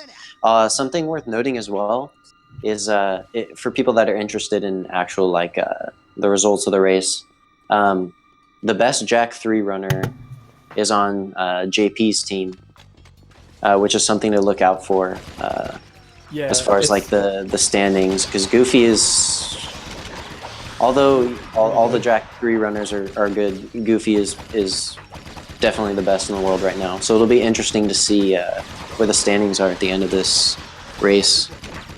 Yeah, the way the teams were kind of seeded, so to speak. I think it was always from the start going to have lead changes by each game because there is a pretty thoughtful balance done to the teams, which is why we'll see Goofy pull ahead despite maybe a potential deficit there with the other 2 times. And, so. Right. And on that note, I would like to shout out Sicky actually for organizing this all, and organizing the teams and everything. The teams are actually like, everyone's PBs are like less than a minute apart, or not less than a minute, but about a minute apart. like added up together. Yeah. So huge shout out to Sicky for organizing everything. Yeah, thank you. Yeah, it's on part also Headstrong and Goofy have been also super helpful with that whole process, because piecing together the teams, we were so lucky that we were able to actually get them all within literally 2 or 3 minutes of each other for the rosters. It was exciting. Really quick, JP's in a very tough situation with low ammo. He's on wanted level, and here's yet another example of that section is large... very likely to get a hit. You're likely to take a hit on that last bomb bot. Yeah, with the zoomer, JP. it's almost an immediate kind of explosion there. So honestly, this makes me appreciate like smokers consistently throughout this run for sure. Everyone's basically kind of made more or less a major mistake so far, and smokers just pulled ahead already in the first 18 minutes just from the consistency of his play. Similar actually to Six Rock in Jak 1 for the first 20 minutes or so. Very consistent play. It's been surprising. It's like a lot of these runners who, by the numbers, they're behind a bit in terms of PBs, but that doesn't really reflect the quality of their play. They are consistent, and they're still very knowledgeable. So you can tell the smoker, he's definitely like on Smoker's end, you're gonna see him. Yeah, I was gonna say just drive through a wall. That's one of the funniest out of bounds in the whole run. You can just, that wall just isn't solid. It's really funny. It's so funny because it's one of those, like, you blink and you miss it. You don't even have time to describe it because you're like, before you can get into the technicals of it, they're over. Did Vaser die again? No. Yeah, you finished the ambush. Right? My heart almost sank. I saw him on the elevator. That. I'm like, okay, no, please don't. Oh my god. No, yeah. He actually, he had a really clean endgame, I think, also in terms of ammo management. He should be okay. Taking a death in sewers does change your ammo management for the worse. We're gonna see any lap skips. I don't think we will. Smoker is going for the lap skip and getting a successful lap skip. That trick is like a hot new piece of speed tech in this game, which actually Headstrong 1290 has come up with a really viable setup for this trick, and it used to be like an IL strat, kind of unheard of to get this in an RTA, but now you can see we're in like a new age of Jak 2. People are doing lap skips in runs. Yeah, wow. 2 in a row. It saves about 20 seconds on a standard race, so this is a huge deal for this run right now in this category. So I think Smoker playing it safe on the other two. It might actually be 25 or so. I didn't Yeah. get the Close boost. to it. The That's current fine. record for this race time is actually by Headstrong. She has a 130 flat, compared to like a without lap skips, a really good class 2 is like a 155. And Yeah. that's perfect. Okay, so I don't think he's gonna go for it anymore. He has no boost. I am beyond impressed that he went for 2 and got them. Like Yeah, he doesn't that have to do is- any more. Yeah, obviously the later you do them, the scarier it gets. So, I'm interested in Errol to see what happens there. Do you think anyone's? Yeah. Do you think anyone's the- gonna go ringless? Well, there's been as much attention put into that one as the other two. There's also viable lap skips for class 1, which are even easier, albeit less time save, and then as well as ringless. There's Smoker with a 147. a 140. Wow. Yeah, that just goes to That's- show. You're gonna just remember that time and just see whenever someone like JP will finish this race, and you'll see the difference that'll make up because And that's simply with Man, 2 lap Smoker's skips where you have the playing opportunity. right Yeah. now. All I could say about Smoker right now is subbed your fish. And I want to say, yeah, I just think it's a perfect opportunity to kind of commend him in general, because he's not a new runner per se, but he has so much potential, and as you can tell, he's really determined to improve with all these things. As soon as this new speed tech comes up, he's one of the first people to pick it up and learn it, and he's going to have a really good time, in the near future, I believe, just because he's so dedicated to it. Yeah. So everyone's coming up to the race now. This is kind of looking like Jak 1, where Smoker's, kind of taking the role of Josh here. Yeah. Pulling ahead. Although I would have expected to see Vaser, but Vaser's had a very rough series of deaths, which just happened. Like, it's just Jak 2. It can happen. Yeah, basically anyone. it's simply Jak 2 in a nutshell. It can just take time away from you. There is a lot of game left, so I'm interested to see if Vaser can actually clutch us out and catch up. Yeah, as we mentioned, this game is kind of a circus for time loss, and we're not even halfway through it, so there's no way to tell, really. Mm-hmm. Oh, Smoker going for that hover looked really good. Yeah, going that for was perfect. a really well-timed hover as well. He's actually opting for the landing inbounds method, which is a little riskier. Catching that, Wow. actually not even eating it, though, the room loaded almost immediately for him, so the benefit of that is that you don't have to wait for the door to open to actually enter that room. Mm-hmm. Wow, Jak 2 has gotten crazy. Yeah, a lot of these tricks that at one point were considered like really high risk, high reward are really kind of embedded into the route now. It's really cool. Yeah, so JP finishing the race, heading to Errol as well. And Rubik's on his last lap, which hopefully nothing goes wrong to put him really far behind. Let's go see Napa.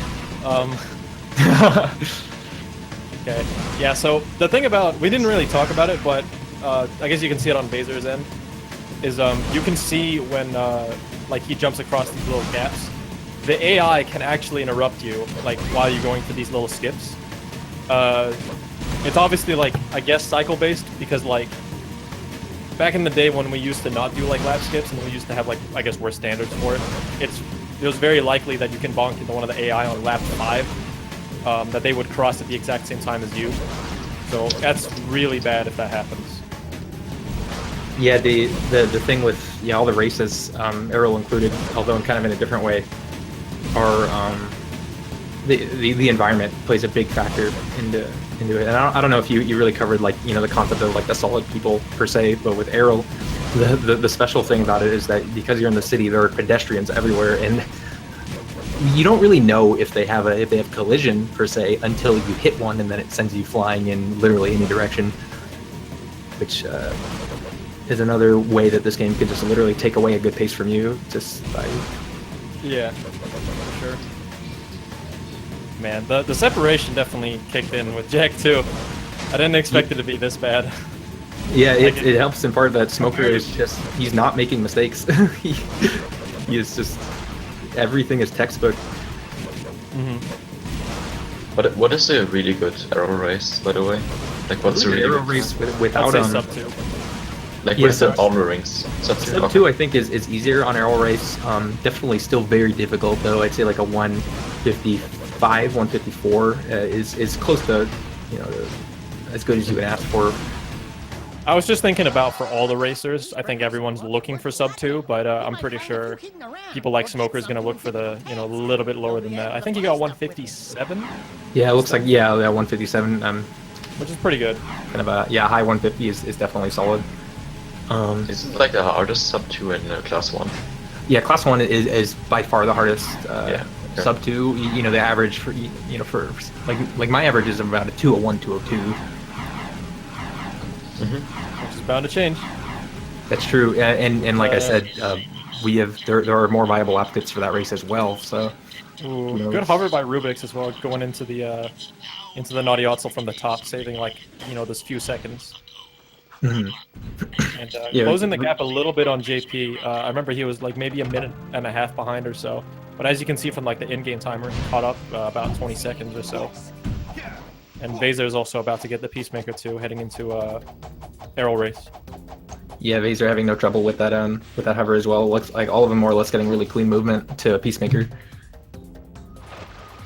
And Smoker, as you can see there, doing the life seed mission, which is like a really short and sweet mission with the hover. You don't even see really what happens.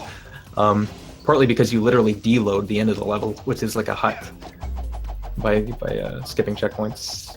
Here's the first example of something we call Ghost Town. You don't have to take the airlocks to re-enter the city if you have the means to, like the jet board. And what this does is circumvent the airlock and also despawn all of like the the actors, quote unquote. So we kind of call it like a ghost town. Yeah. This makes jetboarding easier and also theoretically I think reduces lag, which makes a lot of hovers less likely to drop. So it's kind of a bag of little conveniences. Yeah.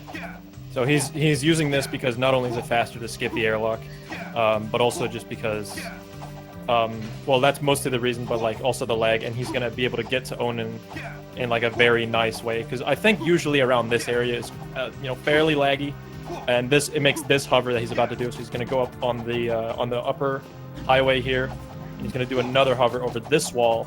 That's gonna get him to Onin. That's gonna give him the next mission. Yeah, and this one's just another example of like a little inner city optimizer cutting corners with hovers. That one having a little special property. Yeah, you saw he kind of did like a little loop-de-loop on the jetboard there because he needed to physically cross a barrier or a checkpoint to load this hut. Yeah, Rubik's just missed a ring. So oh, looks like yeah. Yeah. It was really close though. Like. Okay, so there is a thing you can do whenever you miss a ring. Hopefully he doesn't hit this one. Is you can go ringless. Okay, he's fine. Which, wow, yeah, really good adaptation. Oh my god. On his part. Yeah. And it looks like it can be scary because not only if you have to opt for ringless, you A have to avoid rings, and then B it actually becomes really hard to beat Arrow when you're taking these topsy-turvy routes. So you have to actually think about getting in first while doing it. Mm-hmm. Everyone in kind of a different spot right now. Yeah, there's a lot going on here. Yeah, and it's not like it's essentially Smoker very far ahead with JP about a minute behind, minute and a half. Rubik's about a minute behind, and Vaser maybe about 40 seconds behind that. So Vaser closing the gap between Rubik's though. The differential leaving sewers has decreased quite a bit. Ever since that segment, Vaser has been playing kind of more on his level here in terms of like avoiding these time losses. Mm-hmm. So I think we'll likely see Vaser closer to Smoker than it looks now by the end of this run, hopefully. Yeah. Rubik's also going for the life seed hover here. I think looks like getting a bit of a different angle, but he kind of knows that when you go that way, you can actually just work your way through the wall if you kind of know what you're doing. So. What you're actually doing there is you're hitting a trigger that ends the level, which is there's normally supposed to be a spawned hut there, but the end of level trigger is still there, so that's just what you jump into. It's very simple. I believe JP actually, from what I could tell, he didn't go for the ghost town, and he actually saw him kind of redo the red barrier skip. Rubik's is gonna get also went too far left, I believe. Missing way too far left. The one little contingent on the ghost town is that you do for example with Jak I, the camera being a hitbox has to touch these loading zones. So the way we do it is we do it in such a way where the camera still touches the airlock, but you're not actually inside of it. So it can be a little tricky. And just like that, actually, Vaser takes the lead past Rubik's, at least. So, Yeah, JP is doing 2 death warps here to get you Samos, who saves a lot of time too. And yeah, the reason we're not talking too much about, I guess, smokers is because there is a few of these like forced fights. There's going to be another one later on in the game. Kind of unfortunate that those are just like near the end of the game. But yeah, you have to do this one. You just defeat a bunch of enemies. It's kind of like a what do you call it? One of those fortress. I'm missing a word here, so excuse me. What do you mean? I'll think about it later. I'll think about I was it a later. bit confused right now. probably the most interesting thing about that fight is that there is some subtle. There we go. Tower defense. Oh But yes, the, yeah. The tower instead is Samos, so that's what. Yeah, it is. Samos and as they feed in, you can have to manage them. There is some subtle, strategies being applied to this segment, even though it kind of looks more straightforward. I believe Smoker opts for the strategy where he tries to collect Peacemaker drops during this fight by exploiting the way the game prioritizes ammo drops. If you fill everything up while you're killing them, eventually it starts giving you the rarest drop, which is the Peacemaker, and which just really it benefits you in the end game because there's a few major bosses that are made a lot faster when you can use as much of that as you can. So one of the things I don't think we talked about at all is the fact that there is one factor in this game that could potentially change the pace of the entire race. However, we did, considering the last relay race, we all made a safety measure that everyone uses the memory card, and that is in Jak II, you can very easily crash the game. Yeah, this game is mostly out of your control. That's great. Yeah, there's nothing you can do about it. Yeah, It happens in certain spots, but for the most part, there is really nothing you can do. Yeah, the best we can do is know where we can possibly expect it. But in terms of preventing it, we've come up with over the years all kinds of voodoo and superstitions that we've say may or may not affect it, and it's just because this game just has it has a mind of its own, and you can never really expect it. Like, I only know that on some missions you shouldn't mash the safe hardlock. I'm not sure though. Yeah, there's some areas where there's definitely like an observed increase in hardlocks when you do certain things. So luckily we've kind of figured out ways to maybe decrease the odds. Yeah, so Smoker is actually going to do a very interesting sort of thing that you haven't seen before. Oh, that was 200 IQ zoomer switch right there. You should have seen that. That was crazy. Yeah, that was. Yeah, we need So we need like an instant replay feature here. That was pretty good. So what he's doing now is he's actually activating the Rescue Lurker mission, and he's gonna go ahead and go over to the what do you call it? The VIN missions. And now that he's entering these VIN missions, the Rescue Lurker mission is canceled, but is stored. Yeah, I saw what happened. We'll pretend. We'll pretend that didn't happen. Too bad for JP. That's a pretty big loss. Yeah. So Smoker's gonna have this mission stored in the memory, and if he doesn't die during these 2 missions that he's about to do, he can do a restart warp to save about 50 seconds to warp him back to Rescue Lurkers, which saves time on traveling in Haven City. And knowing his consistency, we'll see what he can do. Yeah, it's ironically the first level is much more trivial if you're careful. It's kind of a cakewalk. You just hover into a cutscene. The second one, though, having one of the scariest jetboarding portions of the whole run, happens to be the area where you lose. Like, you have so much to lose if you die. So, yes, as you can tell, that the first of the 2 is already over. Literally, just touching a cutscene trigger at the top. May I add how I don't think I've seen Smoker make like a big mistake at all in these 34 minutes that he's been playing. This is actually admirable. Yeah. Like I said earlier, it's the gap. He's not helping any of the other runners out by giving him a chance to catch up, because he's just not making big errors. He did so many no reset runs before the relay. Crazy.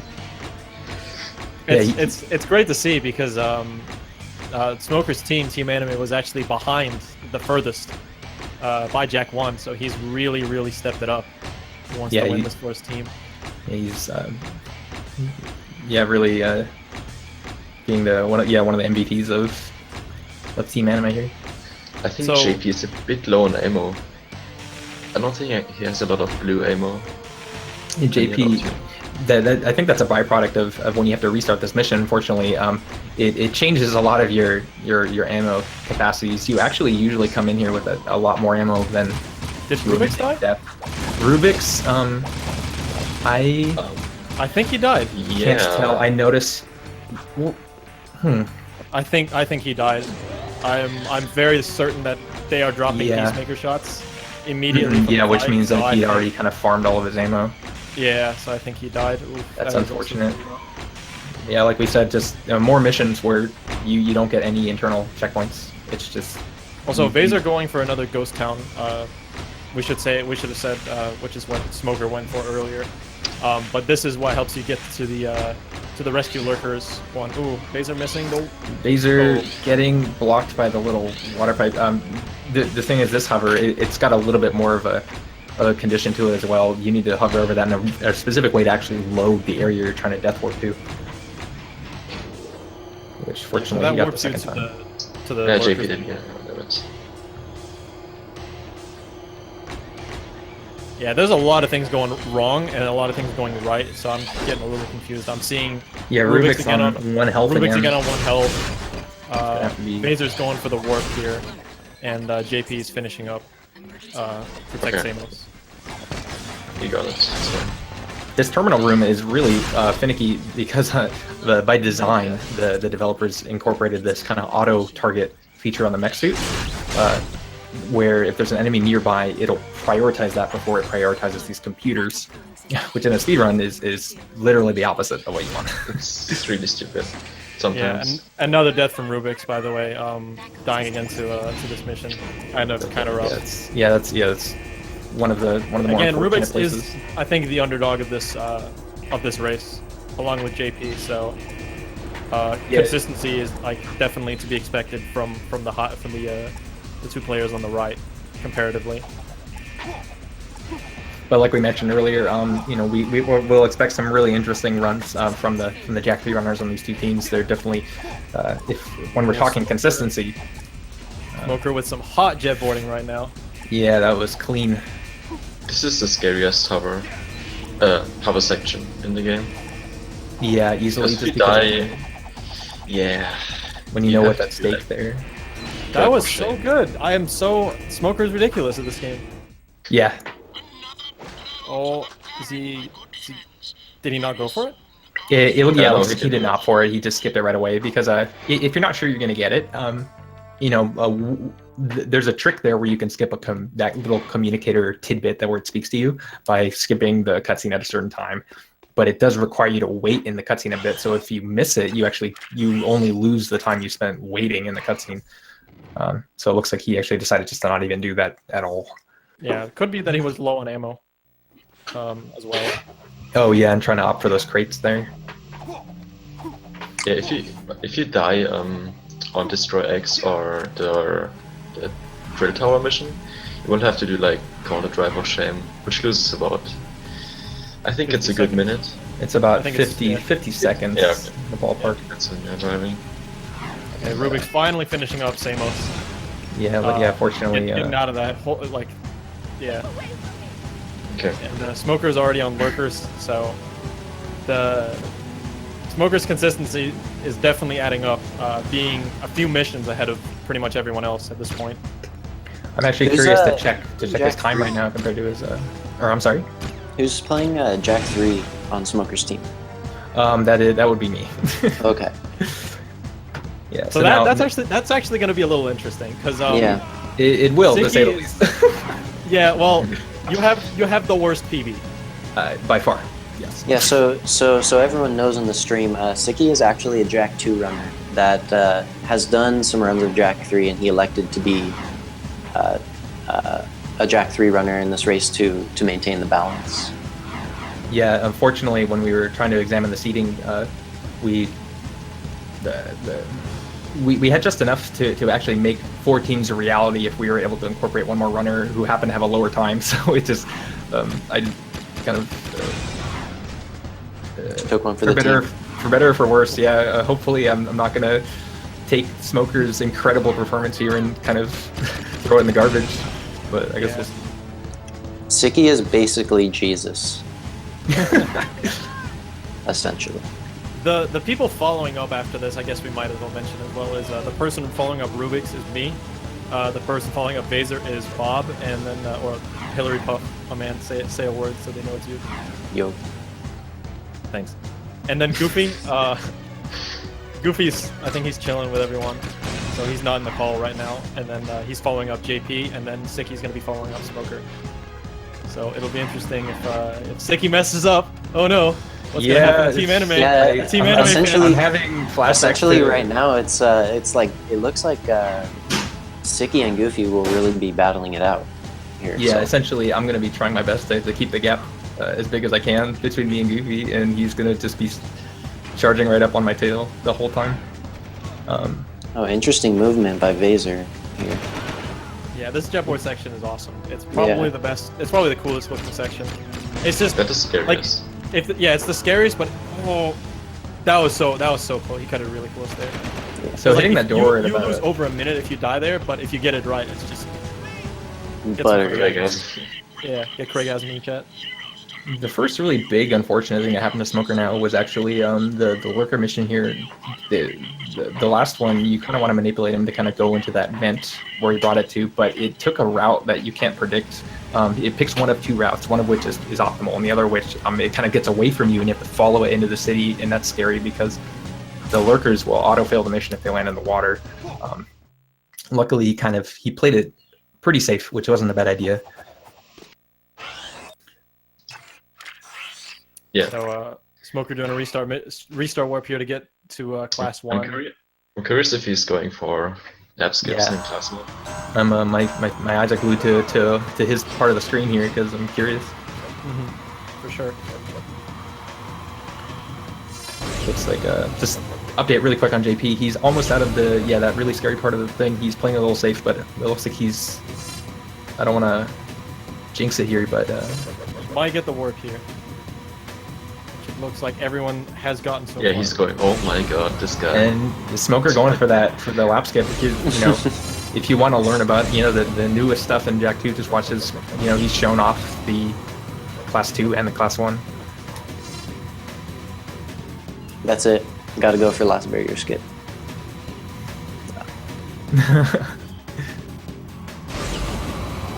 But the Dude. class 1 ones are pretty. Oh my god, he's crazy. Yeah, and he's snagging these double man. boosts as well. It's just clean. It's just very clean movement. You guys think he can PV?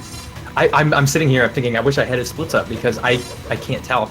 I can do it real quick if you want. I tried to look up his PV, but Okay. it wouldn't load, so I don't know. I think the video doesn't exist anymore. I couldn't find it. PB.mp4. We'll see. Is that your new mixtape? PB. PB.wave. Don't wait. You think someone could submit? No. I'm just gonna submit like an audio file. PB. Is Smoker? Is he in the call? No, he's not. Yeah, I don't believe he is. He's got to be listening to some. Some fire tunes. He's going. Yeah, Oh, Yeah, getting that 5th lap skip, which you don't even yeah. cross the finish line. You just end He's it right definitely listening to the new Weekend album or something. there. he's listening to that new JPEG Mafia. And Hey, Josh. Oh, hey. How's it going? There you go. oh, Yo, we're Josh. joined by outrageous Josh here. Hey, what's up, guys? Congrats on your 58 in the relay. Yo, thanks, man. Did you hear how it went for everyone else? I don't know. Did anyone else get like sub 1? Unfortunately, everyone else, there were 2 101s and then a 1 and change. 100. Wow. Yeah. Just got a 158. Okay. I know Just Jazz got, got the 1. Yeah, he got and he got lava walk too. Oh yeah. Yeah, Jazz really spiced it up with his run. High risk, Dude, high reward. I was Dude, super scared. Smoker's going off, dude. Oh yeah, dude. Yeah, Smoker's actually, insane. he's going off. This is the sub We're- one. This is We're sub one. trying to get an estimate here on what his pace is compared to his personal best because we're really not sure anymore. This run has been fantastic. Yeah. Wow. That being said, just want to do an update on the other runners. Vaser definitely securing a second place in terms of the Jak II run at least. Already in class 1, he's definitely closing the gap with Smoker because Vaser is definitely a high caliber runner too, and he has made very few mistakes since the beginning. And then looks like We'll see what Rubik's can do in this section. If he manages to come out here deathless, he's gonna be. Oh, no. so. Looks Jinx like it, tricky. this does mean that on top of the time loss from that, we will see him be doing some more overworld movement, which is going to be about that 50-second time loss. Well, I'm gonna need that link that you guys are watching. oh, Yeah. oh yeah. I'll send it to you, Josh. Alright. You might need to. I'll send you what Qatar sent it to. So Smoker getting a really good Explore Palace there. It's kind of a funny looking thing that you can load the end of the mission, which is actually in the same elevator that you take running up. You just have to kind of load it in a funny way with a hover, and it's over. So You need Yeah, to so- take care to not trigger the mission before, because if you trigger the mission, the cutscene, you will always crash there, the game. If you try to do the hover after. mhm.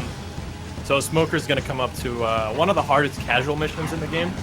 That luckily you can just skip with a hover. Like it's the longest hover in the whole series. I'm willing to say. I think it's the longest hover. Yeah, it's Like how long you're airborne is in a ridiculous amount of time. And I'd that's say just it's upwards because of- this area is super long. So he's gonna do it Yeah, I right think here it's a from the 15 ship. second hover. Yeah, it looks like he's just doing it from the carrier, which that's Oh my god. you That's couldn't ask for a great. better angle there. So Yeah. really good. Yeah, you're airborne for about 16, 17 seconds here. Yeah, And so there are some reliable visual cues they're going to use here. He's going to land in a very specific room, and then on top of that, he's there's the tricks don't really stop here. There's another trick coming up right now, which you call Robo Skip. We exploit a death plane. It's too hard to explain, to be honest. If you just watch the way he kind of triggers an upper loading zone, and then when he does that, he can actually physically cross a death plane by the elevator here and arbitrarily die. and die on the air, which spazzes out the camera a bit, and that just skips the last fight. Yeah, it's really difficult to describe, but now he's essentially beating those robots and ridden up the elevator without really doing it. And now he has to fight Crew, which is one of the more random boss fights in the run as well, just like Praxis. The way these blobs kind of move around and group together is you want them to group together, but that's not always what they do. They go where you are, like you can sort of do them, but there has been like looked into manipulating like kind of where they are and like how to group them together like the best, but it's hard to do so. So as you can see, this is where you can really capitalize on the Peacemaker ammo that I mentioned. We kind of take some time to farm during that slower tower defense mission because it does 2 hits per shot as opposed to the other weapons, which do less than that, and you half the amount of iframes you have to wait for because he staggers after taking 2 hits this way, which is nice. Like I think the biggest thing for Jak II would be like crew skip now. Like the biggest just Discovery that could time be stamp. found. I don't know. Yeah, there's exactly. the theoretical and proven trick where you can skip this fight by somehow triggering the death animation of Crew. How to do that consistently is very unknown to us as runners. Yeah, there was a random, I think, race or run done by Raccoon 1337 done in about 2014 or 15, where he got Crew up against the pillar and he sort of like slightly clipped into the floor, which triggered the death animation, and he skipped the Crew fight all entirely. Yeah, and since then I think we've replicated it on emulators using various methods, and then some more like real-time ones on console done by a few other runners. But that is amongst the thousands of other attempts at it, which we left ourselves scratching our head thinking like, how the heck do you do it? Mm-hmm. So So for the other runners, Smoker's coming up on the final phase of crew. Looks like Vaser is on his way to the crew factory, and JP's on his way to the palace, and Rubik's is finishing up Lurkers. Got about 3 left, 4 left. So yeah, Smoker doing away with the crew fight there, and yeah, Vaser not long behind him. He beginning that hover that we saw Smoker do. So now after that fight, he's gonna do a kind of an auto scroller. There's not really a whole lot you can do with this mission, so yeah. Yeah, this mission is very self-explanatory. He's gonna play every single game has its like mini game, that's kind of wedded into the run. Some more punishing than others. I would say kind of the fish is Jak I's, and it stinks because it's random. This one being this whack-a-mole game, which has little to no RNG whatsoever. It's very predictable. So you literally just have to play it for about a minute. Yeah, where they pop up in the little areas is random, but which ones you get is not random. So you're gonna get the same time, considering you have if you don't make a mistake every time, it'll be the same time. JP going for the hover here.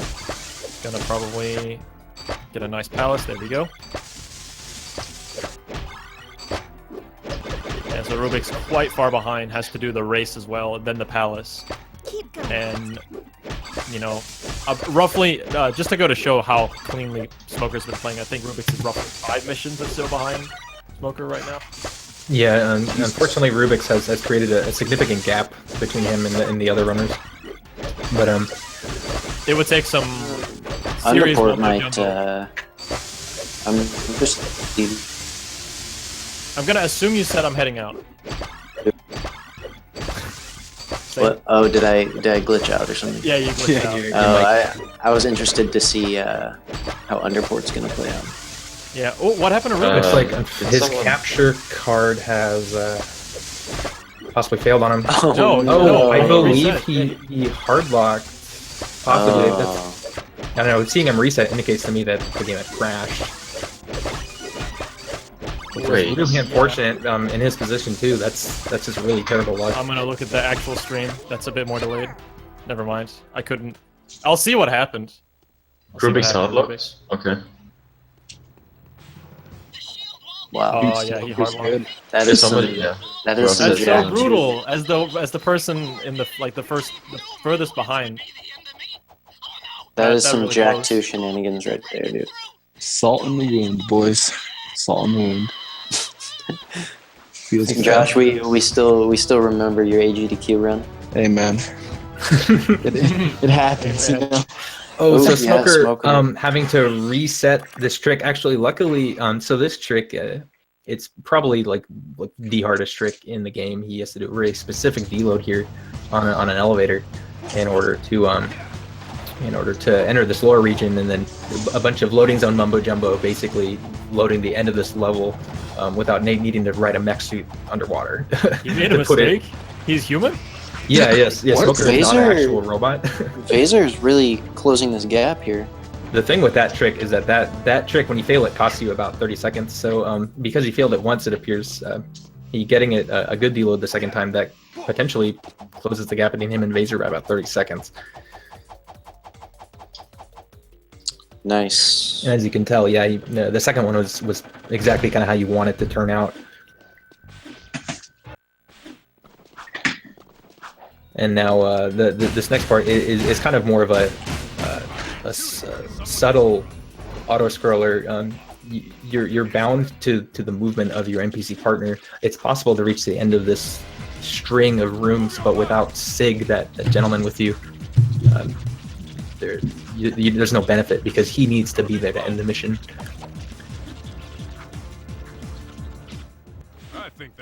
Yeah, for Jak III, it's definitely gonna come down to I'm willing to say is it Bob and Sicky? No, who's after Vaser? Yeah, Bob is gonna be after Vaser. It's funny, 3 of the commentators are all gonna have to to get out of here. Yeah, yeah. That's why your boy's in here. Yeah, Yeah, we got I might actually have to comment at some point.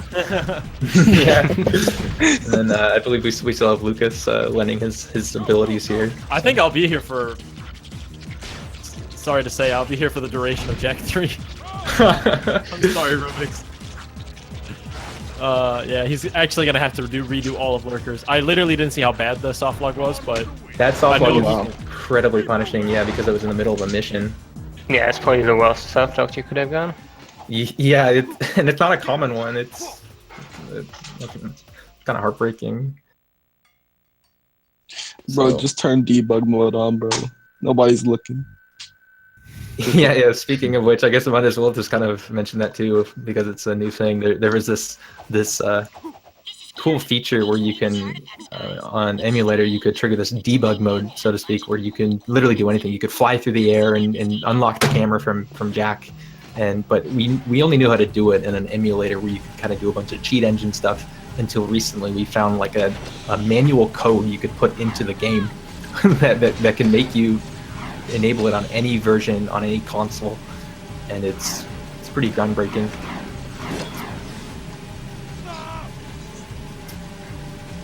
So this part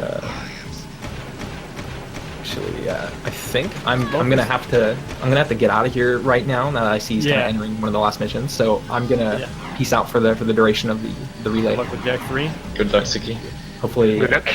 hopefully I'll make Smoker and Headstrong proud. Team Anime. You got this. Peace. I was about to say Team Anime, but I'm not a part of that team. Like, I can't rep you Yeah, get out guys. of here, Josh. Sick. Yeah, so Smoker's coming into the last 3 missions or so. The first one is I was mentioning earlier with the Samos Protect mission. You have to like there was another one in the game, and this is the one. You have to escort this. Not really sure what's it called in the story, but you have to escort this balloon platform shield thing. That's what I'm gonna call it. to the end of the level, and there's a bunch of enemies you have to attack. It's an auto scroller. You just have to Unfortunately, there's a protect few of those in this game. Samus and young Samus Young Yep. Samus. from dying. That sounds like Bob's new hot artist name. Young Young Samus. Featuring Young Samos. There's Lil- your boy Young Samus on the track. Lil Jack.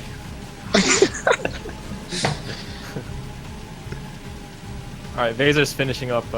Hopefully not going to soft lock here. You can easily soft lock this mission if you skip the cutscene on the. Oh! Okay. He almost jetboarded off. You can soft lock that by skipping it on the first frame. I think one of the funniest soft locks is the part where Smoker just went past.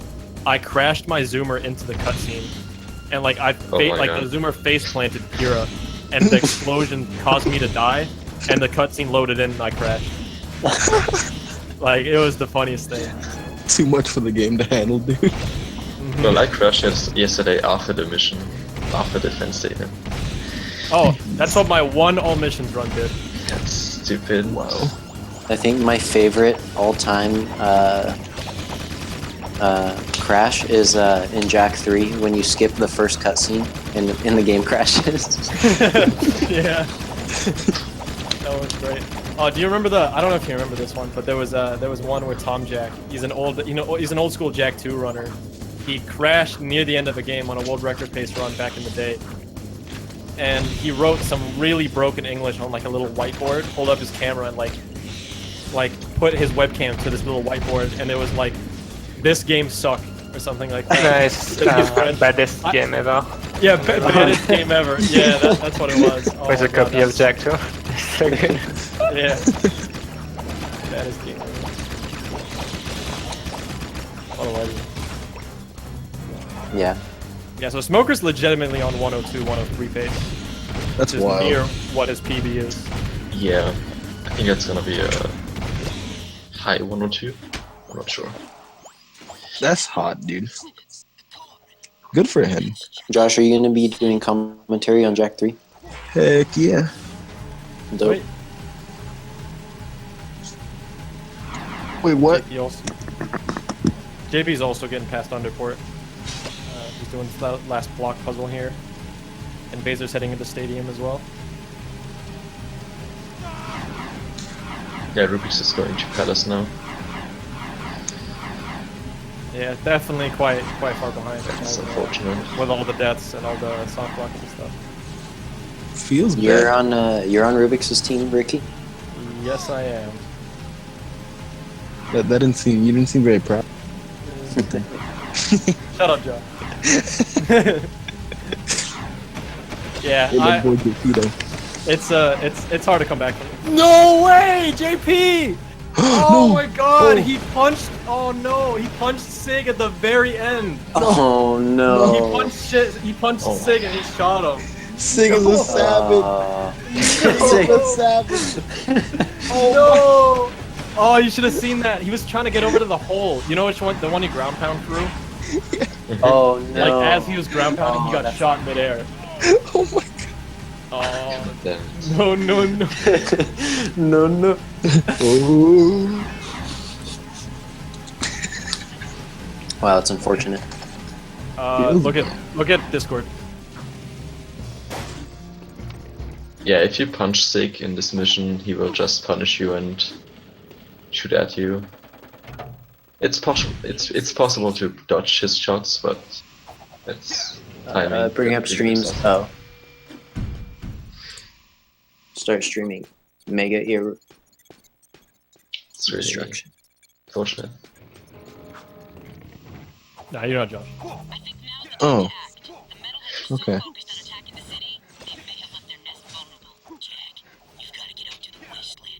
Okay, so Smoker is off to the last two missions of the game. He's got the nest and then the final boss. This is looking like a 103. This is going to be good for him. Yeah. Oh, so yeah. Really good. Sig is super savage, dude. He doesn't care if you're at the end of underport or not. He will shoot you down. Yeah. Man, Rip. you had this red from the start, Bob. You said that Jak II will vary so hard. You were like, I don't know if this is gonna make or break the race, but yeah, it's looking like it. The Smoker has to cross this last gap. That's probably the last hover of the run, unless he's gonna do it for this one as well. We'll see. Yeah, he doesn't do that. So you can get this hover drop very easily at the end here. That's probably why he opted to not do it. And here's the final boss that you have to spray down with mostly the yellow gun. Is that lag reduction strat I'm seeing? The new strats, yeah, dude. That lag reduction? No, it gets the little guys so that they won't attack you. They don't spawn. Oh, sweet. Yeah. That's really smart. I did not know that. Now If I know. you see, if you don't look at them, they won't look at you. It's a simple. It's respect. It's out of respect. Yeah, the That's AR definitely probably doesn't point you to attack you from the back, so that's what you wait for. Alright, Smoker's coming up to. Ooh, he might die Oh. here. Oh no. Oh, he's gotta avoid these shots. Oh. Oh.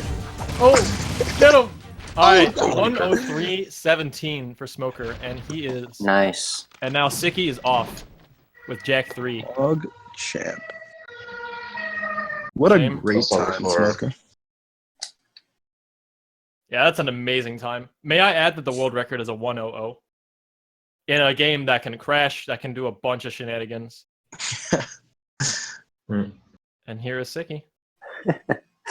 I started practicing Palace Ruins in less than like 15 seconds, and I was like, nah. Oh, Sicky. What the Sicky? No, Oh, Sicky! oh no. Sicky. Here is a great I'll try and start. close the gap, he says. The platform is stupid sometimes. Dude, all the platforms in Jak 3, Yeah. or most of them have like terrible terrain. At least the moving ones, especially those. Holy frick. Yeah. God damn it. So It will Bob, drop you. Bob, you might have to go get ready. Oh, yeah, I just realized. Alright. Yeah. Later, guys. Okay, This buddy. is Good luck. Puff, signing off. Later, Bob. Later. Peace. Okay, so Vasor's coming up to the end here. It's gonna look like about a 106. All he needs to do is. Don't die. Rubik's, please don't die anymore. Come on, man. Rubik's. Don't do this to me. Don't do this to me. And he's like on the wait, first phase. Crew's on full health. Oh.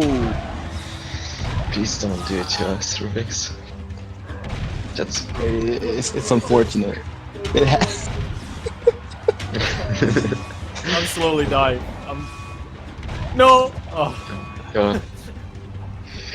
Sorry, Rubik's, you He's got giving this. me man. 3 heart attacks per second. Yeah, from these little enemies you take 1 damage or 1 health, and from a crew shot you take 2 damage. So that's why it's really scary right now. Because if he gets shot from crew, it's over. It's And like Vader's another coming up to 1 the up. finish here. Oh, God Rubik's is damn so it. close. Don't do me like this. Oh, I feel like a blob's gonna spawn on top of him. Vader's having a bit of Vader. problem with the final boss, though. Oh my. Oh, that's so smart. He didn't punch. Ooh. You're Sorry nice. for bias. I just don't want him to die. No! Don't, please. Laser finishes with the 106-16. Hey. Rat- It's so good considering the like the time loss at the beginning was literally Yeah. like 3 to 4 minutes. Early game shenanigans, man. Oh. Hey, your boy's sicky. And He's that means Yeah, Bob. That he's means leaving. Bob is off to the races. Yeah, I don't know if you know Josh, but Vaser died at Praxis and survives oh yeah, I saw the Sewers. series. That was Yeah. tragic. in the last phase of Praxis. Hide behind the pillar, Rubik's. You got this, my man. Yup. Okay. 2, Yup. 3, and Yup. 4. Good. Good Let's job. go, Team Alpha. Let's fucking go. That was the clutchest fight I've ever seen from any team. 1 health the whole way. Hey. Nice job. Oh. I see another one. Alright, anyway. Hungry, huh? So JP is also heading to the last 2 missions, and Rubik's dies immediately after the fight ends. Just runs into Yeah. a guard. It's unlisted strats, boys. Gotta get that full health back.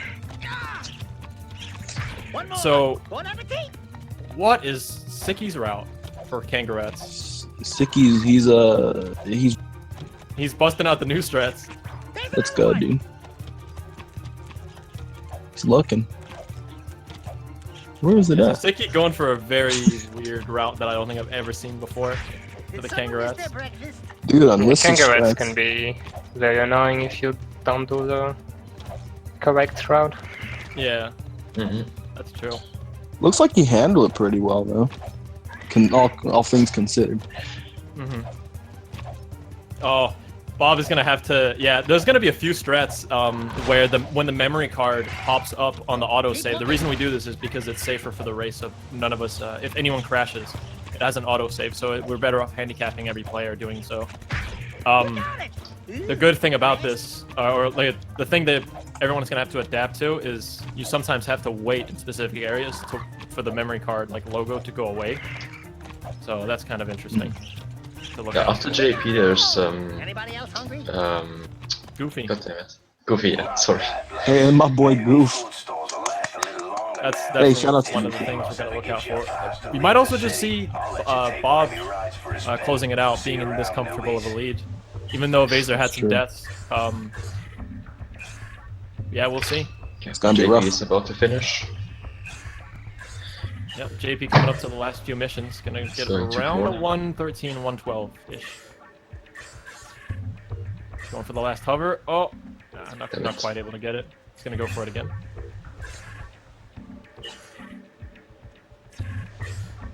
Yeah, so you might have noticed the theme with all the Jak games. Every single one of them has a very rough, like early game.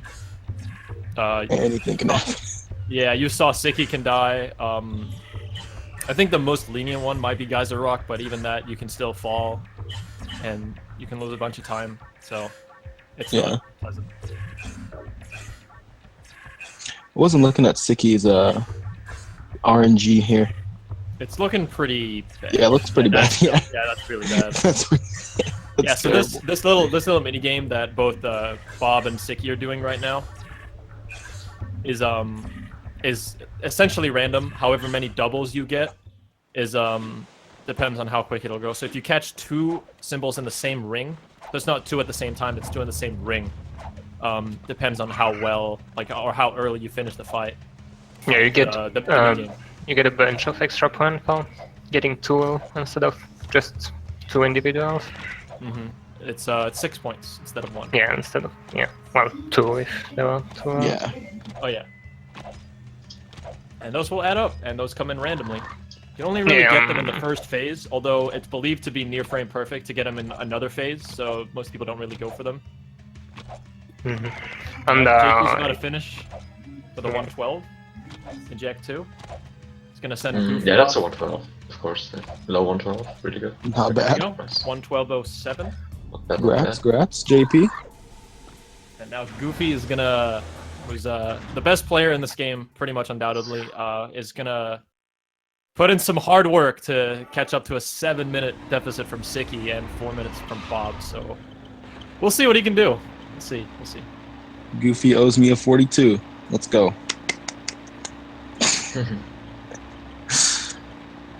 I'm expecting a flagpole at the start from Goofy. Did he? No, Yeah, he didn't go died for too, it. damn it. I think he might have went for it once, looking at his timer. Yeah.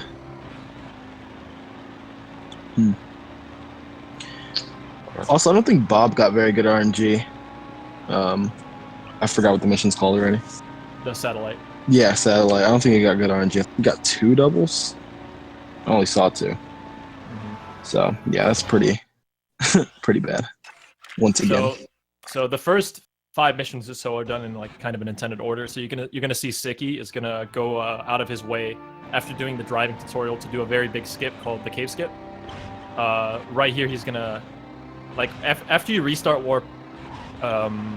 After the tutorial mission, the game gives you free roam if you restart instead of like normally you're supposed to do a tutorial race, but when you restart you get free roam, and he's gonna head over to this cave, which is he's gonna do the exact same thing as in Jak II with the Mars tomb skip, where he's gonna get in like a mission trigger that's gonna allow the game to think that he's done all the other missions as well. So you skip from like 10% or whatever completion to maybe like 25. So he skips at the very least like 8 to 10 same thing that missions. happened in Mars tomb in Jak II.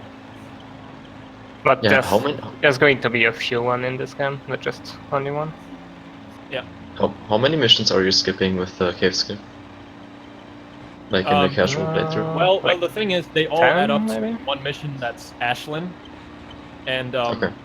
the reason the old any % routes did the 2% what they did is because you need to do one line of missions to do another line, or like after you reach destroy eggs, that's the end mission of the first line of missions, and the other one is, I believe, like Jak Heel, and that's what gets you Ashland.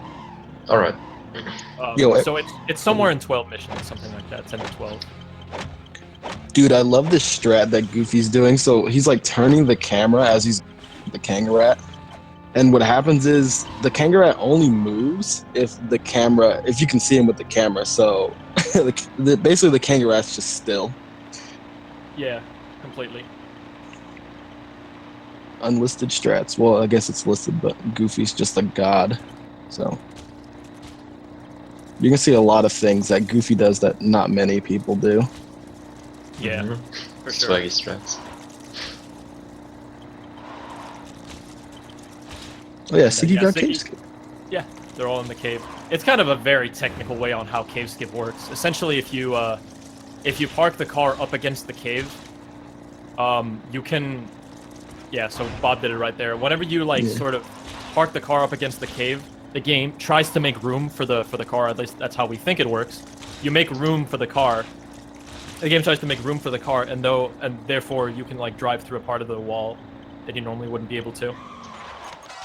And because this car doesn't have a gun, you need a car with a gun that can, so you can do this mission. So you destroy the other car, and I'm liking the time loss from Sicky. He didn't mash that during that mission fail thing. Yeah, you destroy that, and then you get the intended car for the mission. And Bob's already caught up wide a bit. He's only like 30 seconds behind.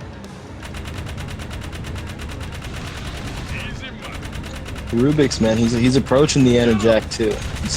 I didn't see Goofy's Got RNG. It's got a few missions left. Yeah, he's getting that's there. right. He's getting there. Yeah, Goofy got really good inside, right? I didn't see it. I think he's gonna skip. Yeah, he's some gonna missions. skip the stealth icon. Yep, he did. Wow. Off to a Okay. good start from Goofy. Not bad.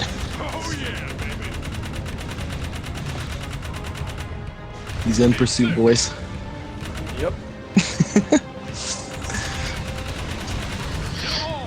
And yeah, Bob's also catching up as well, having about 5 eggs left, where Sicky's got just finished off there. And this restart warp that Sicky's doing is going to put him at the a bit further out the cave. Oh, looking at the map. That's not what we want. Gotta make sure where you're going first. Got the directions first. No GPS guy on the other seat, so you gotta look at it yourself. Yeah. It's worth. I think I'm gonna head off. Rubik's just about finishing up, so I'm gonna kick off my stream. Right. Stuff like that. Good luck, Alright. Wicked. All right, Good luck for the Ricky, run. good luck. And good luck to everyone else. Hope you enjoyed.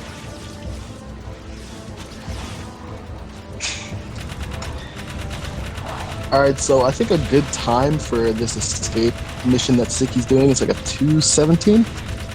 Yeah, exactly. That's like the best you can get, I think. That's really tough to get. Like, I think I've got like Yeah, a it's like 2:16. perfect driving, I think. 216? 15, okay, that's fine. Yeah, that's pretty decent, honestly. Man, Bob is catching up so fast. He's less than 20 seconds away from Sicky. You're still with us. I'm impressed. My boy Goof finishing that driving mission. Gonna be on his way to cave skip.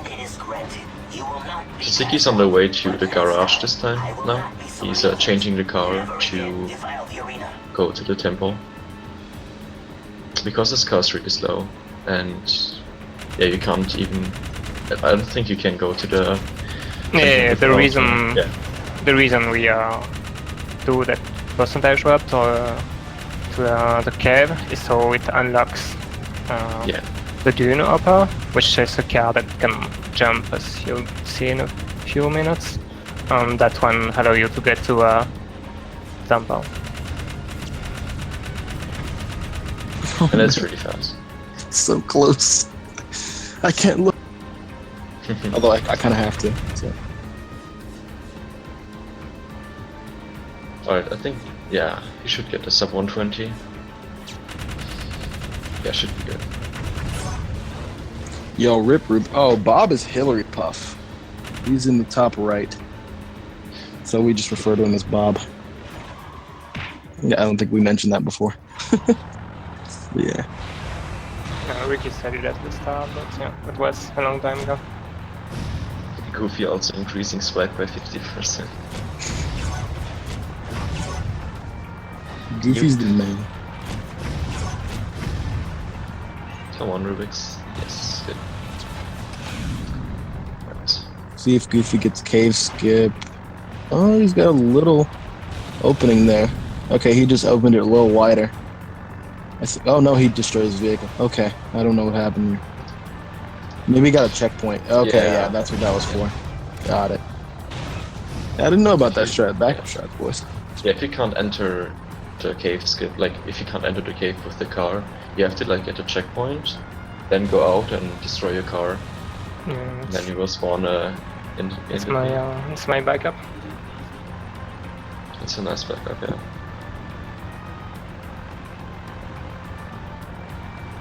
All right, let's see. Has Bob passed Sicky? Um, They're pretty darn. yeah. Jeez. I guess Bob is going for the... Yeah, of course. Uh-oh. I don't think the... I The don't know the island name. hop. Oh, Sicky. Clean. Clean. That's almost saved. Oh, Sicky died. Oh no. Yeah, that's a cool Oops. time save from Bob. It's saved like 3 or 4 seconds. But it's...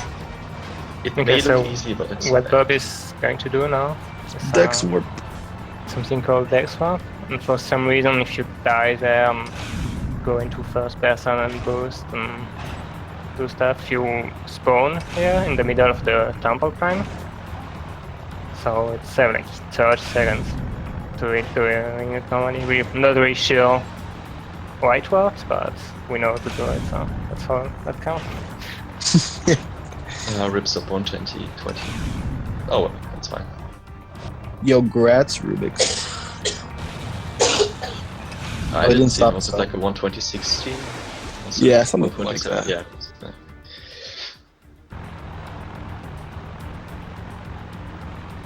That's alright though. Really unfortunate for Rubik's, but hey, it happens. Yeah, he died like twice at Protect Samos and stuff. Yeah, whatever. It's fine. But now everyone is on to 3, so let's do this thing. This is the final stretch, boys. Boys and girls. This is it. Let's see, what do we got here? So yeah, Bob is in the middle of an auto-scroller. that's the most boring part of the run. It's just Yeah, I the think, music 2.5 is great. minutes. Yeah. It's like the most epic music for the worst like mission. But it's really straightforward. You just make sure to pass these rings to get the boost. Yeah, that's it. So you get into the volcano. Your boy Ricky's on his way, guys. Yeah. So he's well on his way. Let's see, where's everyone else at? Goofy. Where's... Okay. Goofy's catching up to Sicky. Sicky's in Temple. Yep. He's doing alright. Sticky's still out like a few minutes ahead of Goofy right now. I respect the strats. I don't think Sicky did Dex Warp. That saves No, yeah. quite a bit. Yeah. So much for Sam. Dude, you gotta respect the red gun strats here. This is pretty tough to pull off. Oh damn it, he punched there. That's fine. You spawn right there, so if you die there, it's not that bad. No, nice, that was really clean. Second time. Yeah, Jak III Oh learned no! from Jak II mistake and added a lot more checkpoints.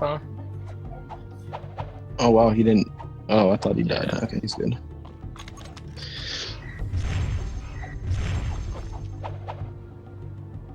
Oh, Sicky having a little bit of trouble with Temple Climb here, and for good reason too. This is rough.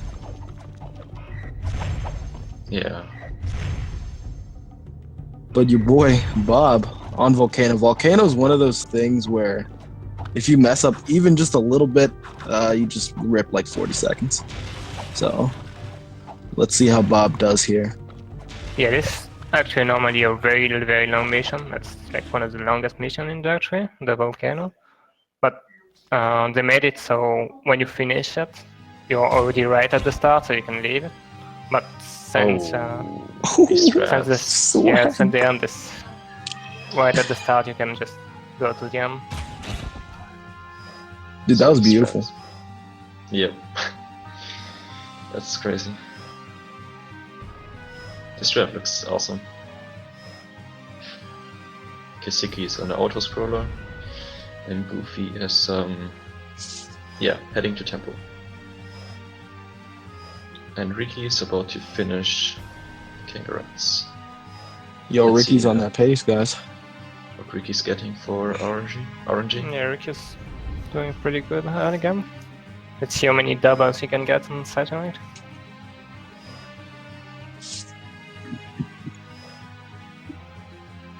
Okay, 3.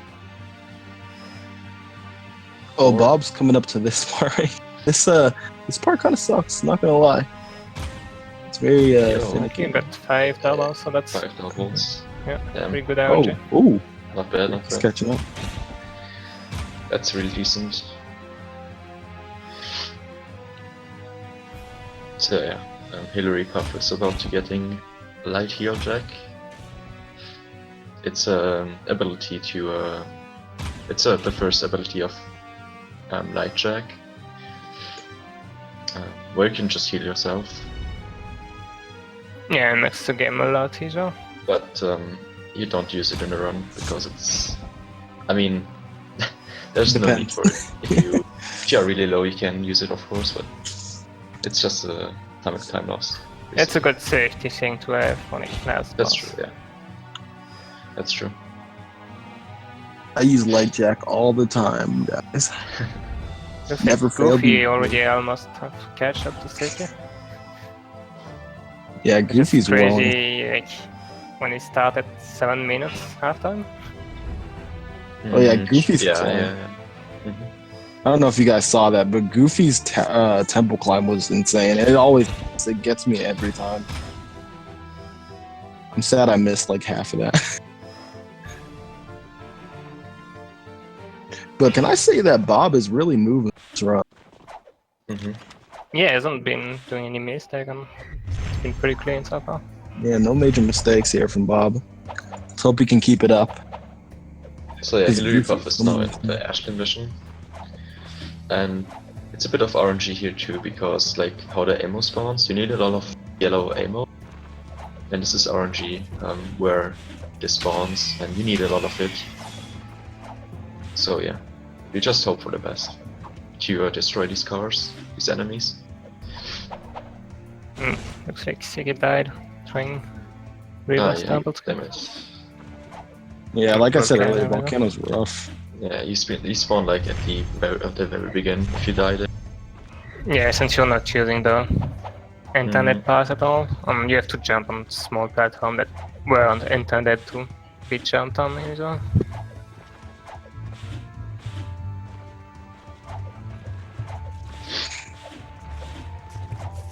Yeah, Bob's got to destroy all the cars before the mission ends, and looks like he just did that. So he's going to try to look the other way so that the cars just despawn, pretty much. And he got past it. So now he's got the jet board. This is where things get interesting for Bob. Well, he's actually going to do a bit of driving first, and then we're going to see some nice jet boarding. Oh, that's the best. Yeah, that's so cool. The temple tests. No, tokens? I don't even know the name.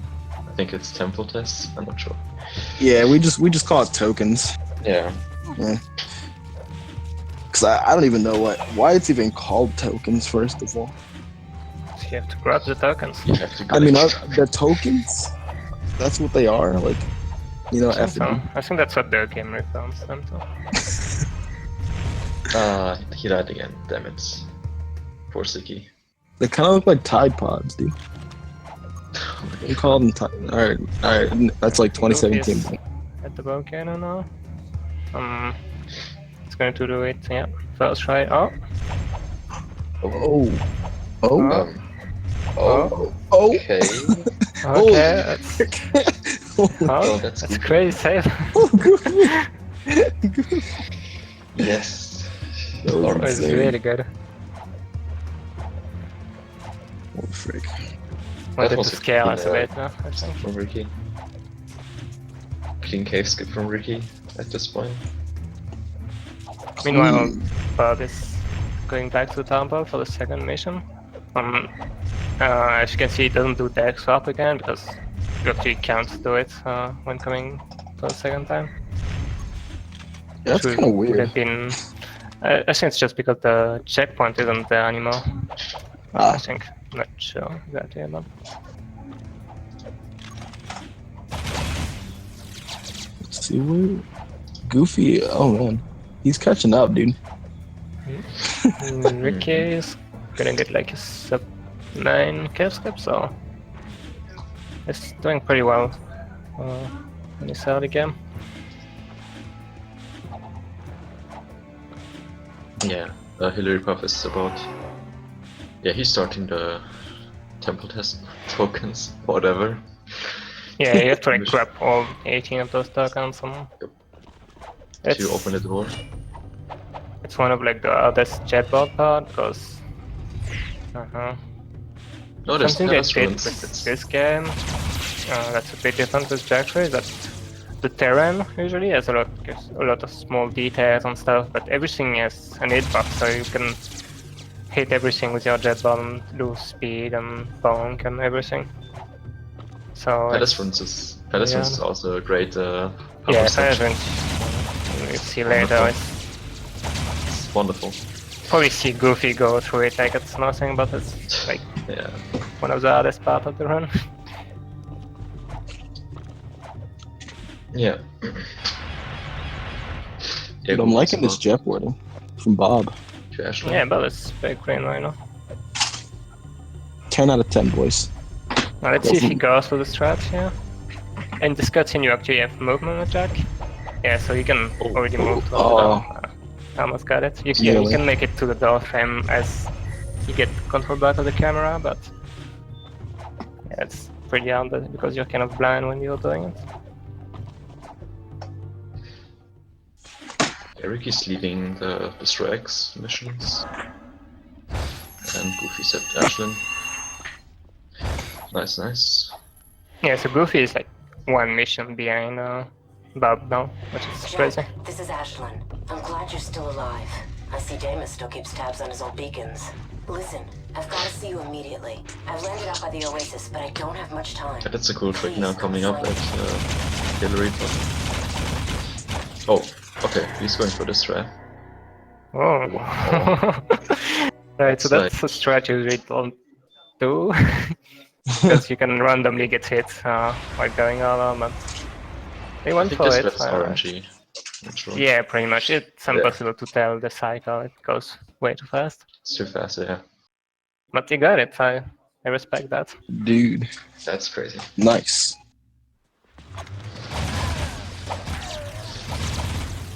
Yeah, a bit of F-Zero now. Dude, he's mashing so fast. Cause that's not like, these aren't auto shots. No, you have to mash on that.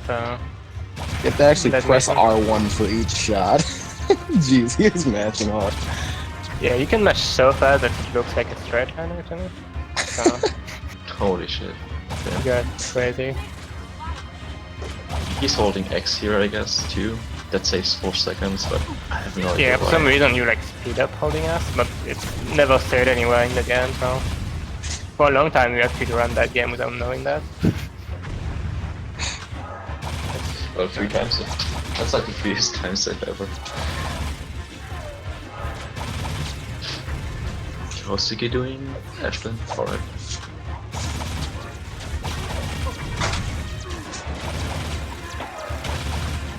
And now Eco Mine. That's also one of the coolest Jetport sessions. The Eco Mine. Yeah. Oh, he missed it. Oh, rip. That's not bad. This hover's pretty difficult, honestly. Yeah, you can do the one from the platform before, but doing it from here is much easier. He might be too far to the right there, maybe? Same, yeah. Oh, we barely made it. Nice. Never mind. Yeah, you have a lot more leeway when you go from the right. And then you can just go directly to the second part, which is like a very nice jetboard part. Let's see if Bob can do it clean. With tokens, that's like the best hover sections. Oh baby, here we go. Eco Mine from Bob. This is a pretty ridiculous jetboard. Yeah, get the third jump on the first hover. Okay. Bit of a mistake. They had to stop there, but it's not too bad, unless he died. Yeah, he's got 2 more hits till death here. Hopefully it doesn't. Yeah, I should checkpoint midway, so... Oh my god. Yeah, he's good. Yeah, he's gonna play safe, I think. Okay, he's good. That's fine. Alright. Yeah, not the best, but... Okay, let's see Goofy's tokens. I'm curious. Oh yeah, freaking Goofy's, I was gonna say Tide Pop. Tokens are... like That's great. God damn it. I'm telling you, dude, they really look like Tide Pops. Yeah. Okay, he's not doing. Because there was like something kind of like backwards token, which is fast. Yeah, so he doesn't even like go up the ramp and stuff, because that slows you down, so... Dude, what a legend. That's really clean so far. Yeah. Dude, not even in my dreams could I get as good as tokens as this. This is beautiful. Yeah, this is very, very good. Let's see if he gets the cutscene. The clean hover, or I don't even know what it's called. Don't you have an... Oh, yeah, easy. Yeah. Nice. Holy shit. Bob is not finishing the mission. He's not getting the magic. Oh yeah. That's a magic shot you can get on that mission. Looks like that missed it. Okay, he finished it there. Time. I was a little slow, but I mean, he's still quite a bit ahead, so I don't think he's not Yeah, sweating it's yet, not boys. too bad. Yeah, Goofy's like almost one mission ahead of Sticky, I think. Yeah. Dude, that was beautiful. Beautiful movement by Goofy. Mhm. So now as you can see Bob. Oh, fighting he's going that for it Goofy. too. Oh my Goofy. God damn it. Oh, Oh, he damn fell. it. Okay. Not near that, but it's very small death. I almost thought he wasn't human. Oh yeah, you spawned there. Right. Let's go. Let's go. Okay. Pretty clean though. Not too shabby from. Oh yeah, Bob is at the Precursor fight now. Yeah, Oh, it's so like pretty the first boss straightforward. of the game. Which makes you go from the Act 1 to the Act 2 of the game, but we're Yes, not going to exactly. see Act 2 at all, because after this boss you get to the city, and from the city you can pretty much percent warp again to the end of the game. You'll see soon. Instead of killing these Yeah. enemies, you can just shoot them off the platform, which is way faster. Oh yeah, because when you kill them, they're just Yeah. split up. It takes a very long time to kill them, so use the second yellow gun, the beam reflector, which makes them move a lot further. Takes like 2 shots to kill one. It's pretty funny. These Yeah, big yeah. bad monsters, and you just shoot them off the edge with 2 shots. And you can have like a shot that bounce between two Yeah. That's true. at once, but yeah. Pretty clean from Bob. Goofy on his way to Eco Mine. Oh man, this is gonna be good. I already know. Goofy and Eco Mine it's amazing. Those 2 words should always Yeah, be in a sentence so you together. can see like Goofy right now do like the cover from the first platform, so he has like much smaller windows to get it. No problem.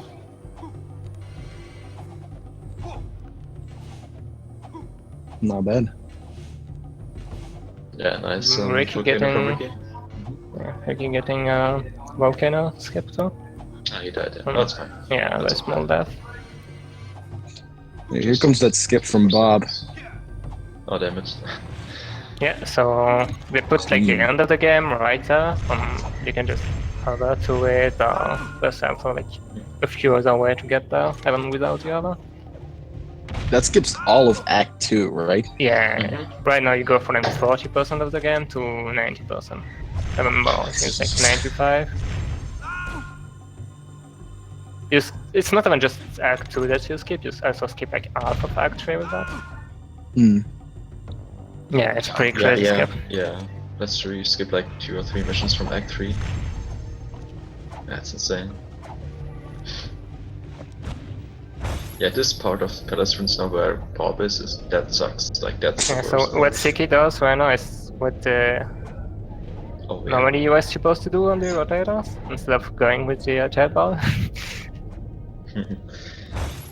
This is yeah, easier. Yeah, I don't know if you guys peeped the Goofy movement. Oh, I did. Man. Missed it. It was Okay, that's beautiful. just like bomb train now. It's all about this. You have to hit all of those small targets. When you're in that corner, you can actually hit the 2 last targets. And if you kind of get lucky, you can get a shot to go behind the hill. It's what we call the magic shot. So you can like hunt the mission right here. Let's see if he got it.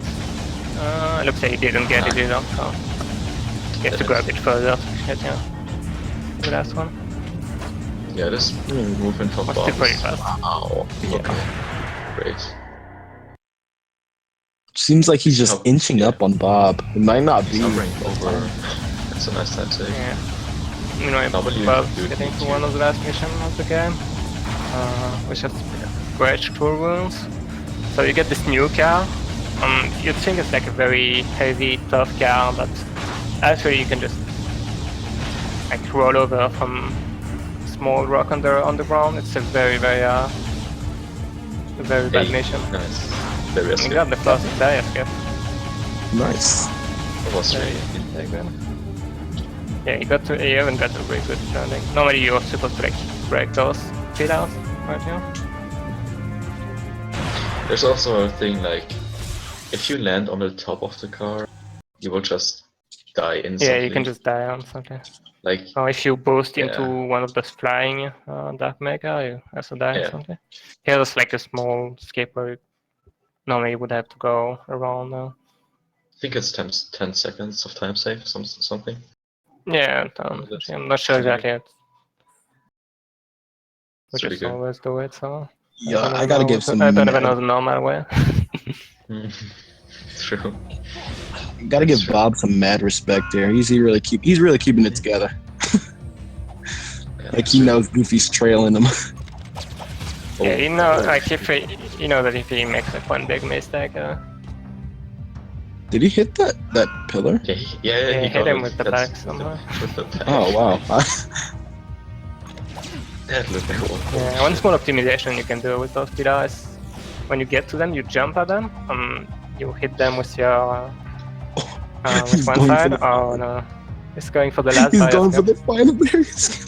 It's a really hard skip. You usually normally don't do in runs, but Oh.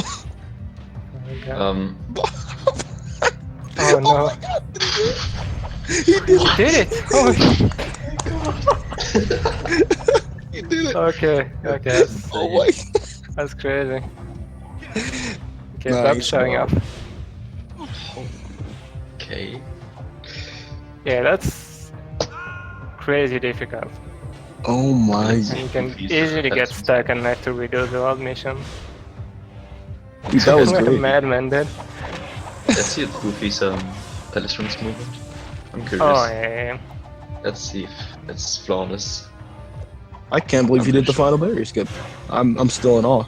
And you said it earlier, I thought it was a joke, but guess not.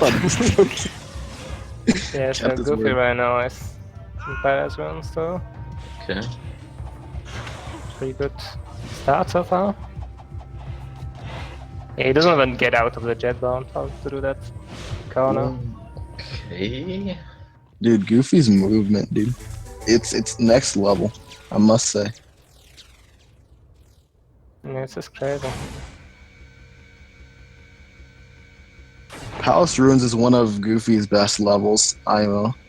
Yeah, I'd say jet bound wise, it's like the hardest one. So there's so much stuff on the ground. Everything you see on the ground is like an hitbox and can fuck up your movement really easy. Yeah. Yeah, well, that was Pedestrians, by the way. Yeah. I hope you enjoyed it. Yeah. It was so fast. I barely saw any of the ground. Yeah, it was Then almost Bob died perfect. Oh yeah, it Oh, looks wait, like did Bob Bob died. die? Yeah, Bob Yeah, died. oh, Yeah. yeah. That was a pretty big mistake, Oh, honestly. That was a decent chunk, and Yeah. I think he's out of yellow ammo. Alright, this might be. It's still around 2 minutes ahead of Goofy. It's Yeah. one Okay, in the mission ahead, secondary, in the secondary of the dark ship, you get unchecked, but not like. so- Don't drive. Goofy going for some spicy strats. Yeah. Dude, Goofy's on a roll right now. Oh my lord. Meanwhile, Ricky is actually catching up to Seeker. Yeah. Been having a pretty good run. I haven't been checking too much because the two guys got hurt, but seems pretty clean so far. Mm-hmm. Bob didn't get. Oh my god, that's sad. Oh no. Yeah, sometimes the mission just doesn't end, and I don't know why. Like, Oh, at the very end? yeah, Oh my like, God. yeah. Mhm. Yeah, you have to like kill some of the dark mecha. I guess somehow it don't spawn sometimes. Yeah, exactly, and then the mission just doesn't end. I know the one at like this checkpoint, but he should have killed himself there because there's a checkpoint at midway. small Dude. mistake. Yeah, that's clear. I don't know why Goofy's he like restarted. crazy. Yeah, Goofy is not going for the dire skip, but It's, Yeah, he's not wasting any time. yeah, I don't think it's Oh my god. bridge run is even like slower than Bob's one. Oh, the bridge. Can you skip that? Oh no! Oh my god, that was beautiful. Can I just say, Yeah. Goofy's I'm melting BTR. Yeah, My like in God. Nokia BTR, it's like, I don't know, like 220, 230, but Goofy usually get like almost sub 2, so that's an idea of like how crazy the difference can be. Just 'cause it's so heavy. As you can see on Oh. Secret Stream, CK run right now, if you don't like put get the monster out of the arena, it takes a long time to kill them. Okay. Bob, no. Bob. That's the second time he died in that same place twice. Oh jeez. Looks like Bob's having a Bob's want really- to give Goofy a chance. Oh, Yeah, man. until now it had been like very clean run. Unfortunate. Oh No. no! Oh my That god, was that is weird. so unfortunate. He bounced Oh off the jeez. ledge. He's having a really rough dark ship. Holy crap. Alright, let's hope he gets past this now. Oh, he's too short again. Oh my god. Now they're on the same mission. Not bad. Goofy's like a predator in the night, boys. Oh yeah, true. He's. Oh my god. Dude, he's going in. Dude, oh my god. It's Bob need to not die now. Alright, Bob he's leaving, guys. Everything's fine. Okay, you got it this time. Everything's fine. Let's hope Ziggy has not a bad time in play. Yeah, Bob's gotta know at this point that Goofy is right on his tail. Because Ziggy, not Ziggy, because pedestrians can really. It can be really bad sometimes. I don't know if Bob knows because they're not both on the same call right now. Jeez. What's this gonna come down to, guys? Yeah, Could come down to Terraformer. Like if they both get normal or fast cycle, they should get it. They should have the run. Also, who may have the cleaner final boss? Yeah, so this Bob runs this Terraformer. This is the last boss of the game. Before you fight it, you have to make him fall. To do so, you have to hit all of those purple things you see on the right of the screen. There's two like cycle record because it always works into the same path. So we have like a fast cycle and the normal cycle. Usually the normal cycle was what we used to do a long time ago, but we found like a faster one, which is pretty tight. So we might have to like go for the normal one. We'll see how it can do. This is so scary. Yeah, Goofy is starting Terraformer too now. Okay. Yep. Oh man. Alright. So he's going for the fast cycle. Let's hope Bob doesn't like flip or anything. Oh, he's turning. Okay, yeah, Okay, he's good. yeah, He's good. That was like the hard attempt to get the Yep, that's fast first cycle. one. Yeah. Alright, That's not fast bad, cycle. not Very bad. good, very good. I think so. Looks like he might just finish this one up pretty Yeah. clean. Let's see how good his climb is.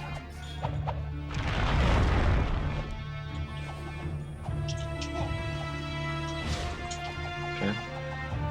Okay, not bad. That's fine. Yeah, He's up. pretty good climb too. I think he should have this now. Yeah, I should have this in the bag. No problem. Yeah, unless he die, but yeah, let's not talk about that. Let's not mention that. Okay, it looks like Goofy had to go into a normal cycle. Another. That gives Bobs a bit more time too. Yes, Ziggy finished pedestrians. Good. It's first phase down already. Dark Precursors. So every phase of the last boss will have like those 3 tentacles coming up. So that's why you use like how you use the weapon here actually pretty interesting in this run. Because you want to use like the second yellow gun to kill some of the monster, then the second blue gun to get more ammo. You have to manage that quite well. Like the difference between someone knows what he does and someone that doesn't know what he does in this mission is like also like 20 seconds. It doesn't look like that. Looks like everyone should get pretty similar time on the last boss, but it's still pretty technical. Yeah, if Bob dies here, like it's over. But I mean, it's really, really, really unlucky. Yeah, Yeah, I don't think he goes there. Like, and you will also have a leg jack to heal up yeah, if exactly. they pick up any. Just That's a if they backup. should. You start the run without any leg jacks, boss without any leg jacks, so if they don't pick any, they won't be able to heal up. Yeah. Yeah, there's no health drop on this boss, so that's the only way to heal up is to heal leg jack. I want to say Goofy's on low 43 pace. Goofy. Yeah. That's really good, I must say. Yeah, that's insane. Marathon one. That's like a really good run. Yeah, that's wow. Yeah, I didn't see a major fail from Goofy. Nah, nothing major. I think that was really, yeah. I think the start one. I'm going for a flagpole. That's about Oh it. yeah, that's about it. Yeah. He had like 5 doubles, I think. Yeah, 6 downs. Ricky at 6, 5. yeah. So that's Pretty decent run. oh damn, Ziki's almost dead and oof, okay, that's okay. Yeah, as you saw, like Ziki and at Ziki's screen, he flipped there like so easily. Yeah, he flipped them. I was Like, pretty every scared stone. because he could have just died. So. On every stone you can flip around, you can bonk and flip around, so it's really scary. I think Bob definitely saved himself when he went for that barrier skip. That final barrier skip saved his butt. Yeah, I actually would have been very, very close without that. That was super clutch, dude. Okay, let's see Ricky's movement. If we can get a clean bounce. Good storage. Yeah.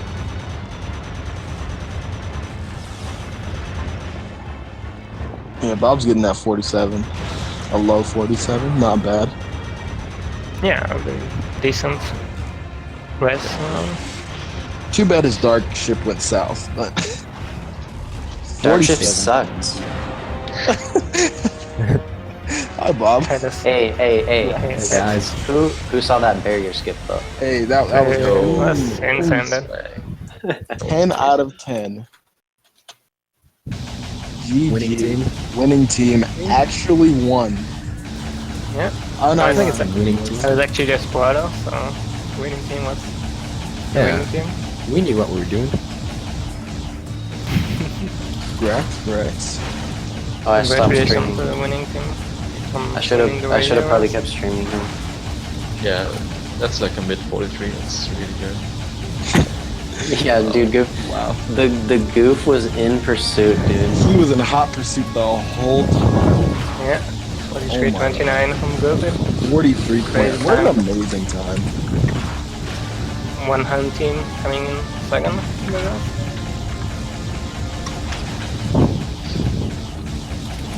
Dude, not bad.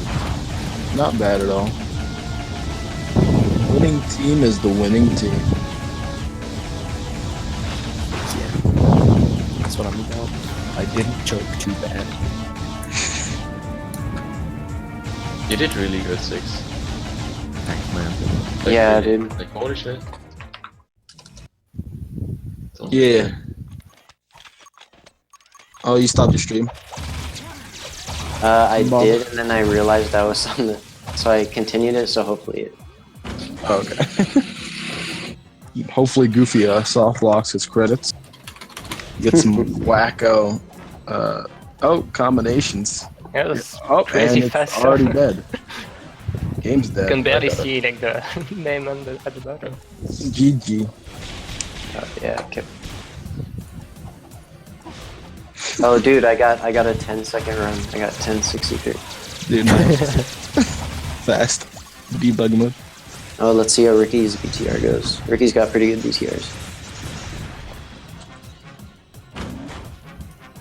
So I choked Dark Ship so hard, I was like so hyped. I was like, I can't believe I got like. What? Just wanted to make the rest closer. Oh. Damn it. Oh, Ricky was a bit of a fall down. Sicky wisely playing this a little bit safe.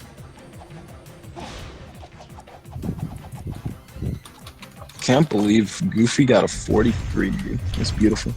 Yeah. I should tell Goofy to get in the commentary.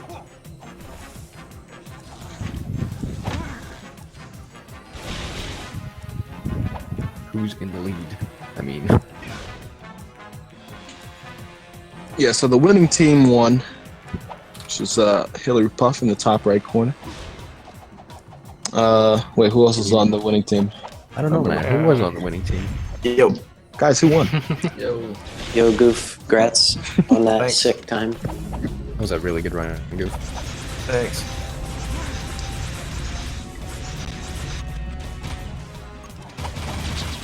See if Seeking can finish out Dark Ship. Okay, he's good. He's good. Nice so far.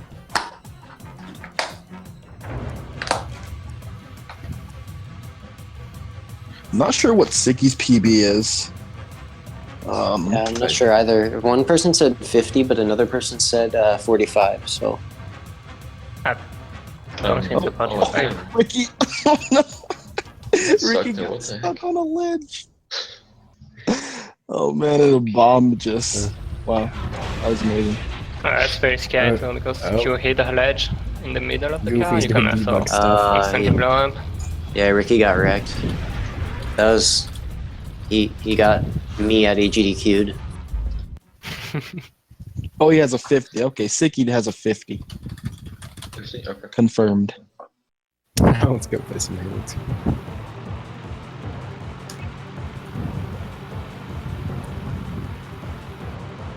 Oh, it's 50XX. Yeah, Halo 2, I'm down. What is Goofy doing? Holy frick! Some debug stuff. What? You guys, That's not right. okay, That doesn't look right. not in the slightest. He's doing training course. Hey guys, In the desert. where's the background? Hey, the orbs are there. That's the most important part. Oh, It's cool how even winning team and team 1 had were at the end though. Like after playing 3 games in a row. Yeah. Yeah, it's very close. Overall, very, very close relay. Actually. Yeah, it's I- only that like was Ricky and City Yeah, are put pretty in a close. good show for sure. It looks like City is going to miss the cycle. oh man, that's rough. That's a lot of time. Yeah, it can. Oh yes, good for them. Yeah, if you miss the As long as cycle, it can go downhill very fast. Like Gonna it's have to actually, chase that yeah, it's actually time for Ricky to maybe catch up. If he missed that So he final needs to time. make a quick recovery.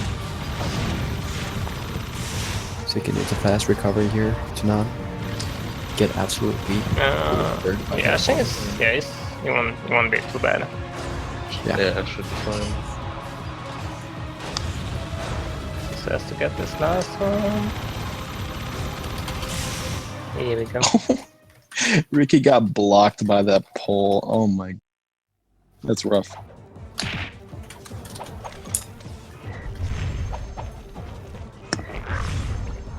Yeah, Goofy is officially breaking the game as he in the bottom left corner. Yes. There's Something that menu. you can do with the debug man. He doesn't even have an orb count. Or a menu. That's nice.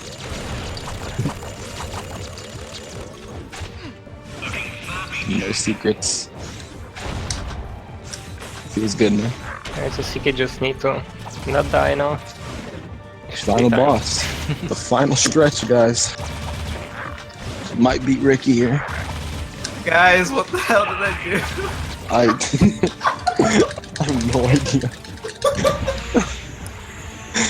Goofy, your game looks absolutely normal, by the way.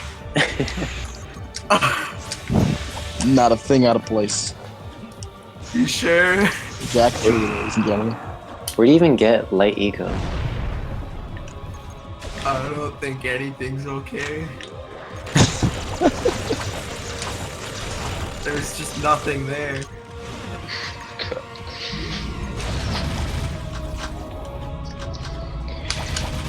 Jeez. Alright, I'm back now. Welcome back.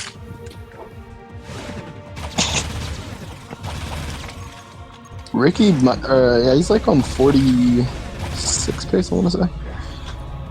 Ricky? Yeah. Yeah, I think so too. Yeah, hopefully it gets a fast cycle. That's not too bad.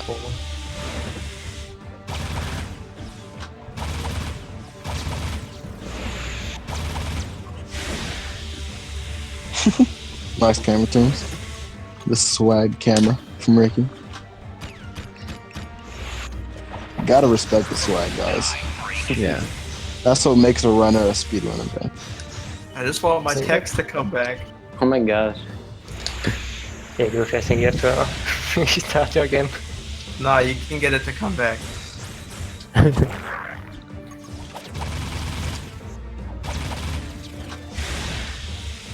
Holy. Siki has been on the second phase for a while, I think. Okay, he's good. Alright, Looks like a clean terraformer from Ricky. not bad. Going on the hard bit now, though. Yep, that's, I think, Yeah, that should be yeah, fast that was cycle, pretty good. Not bad. Alright. What does Bob do? The super fast hover bike glitch. Jesus. Alright, so everybody. Goofy and Bobo just having fun with the camera now. Waiting for the others to finish. Siki on going on the third phase. Oh wait, can I get the camera? Dang, dude, that climb was so good. Ricky's sick. Yeah, Ricky should get like 46, 30 something. Yeah, actually 46, not even 47. Yeah. Very, should be very 46. decent run. Oh. Bye, Goofy. I don't really know the duration of the final boss. Just over 4 minutes. Yeah, about 10 minutes from the farmer. Okay. Is this the right place? Nah, it'll work though. It's like a really good final boss. Siki's got like 5 HP. If I can count. Oh no, he's using that light jack heal. Yeah. It's gotta be It's safe. got like 15 minutes. Yeah, it's a good call. Especially on the last fest. Yo, But, Rubik's. you're going to lose health on the last fest because he always shoot this there now, so... Better be safe than sorry. Definitely.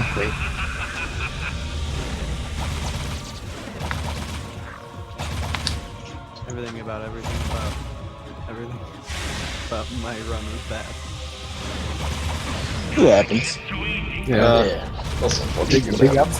Big up for keeping it Yeah. realistic. There's still a chance that Ziggy dies during final boss.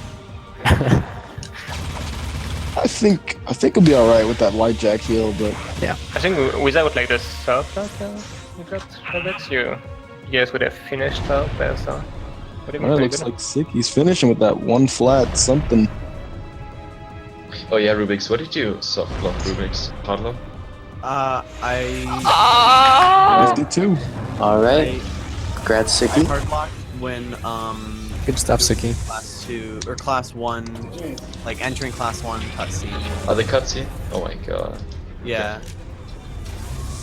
GG, Biggie. So Team Anime finishing third. Oh, third place. Not bad, not bad.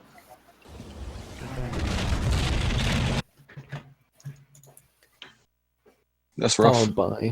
Followed by Team, Like I believe, class Alpha one cutscene. in a few Other minutes cutscene? to come. Oh my god. Yeah. GG, Bicky. You had to mention Team Alpha. Team Alpha. Team Alpha. What was the Let's final go. differential on the? Oh, Goofy got a 43. Not bad. Why is Goofy in that? Look at how. Oh my god. Oh. Emo, please. That has to be an emo. It gets better. Oh. Oh no. Oh my god.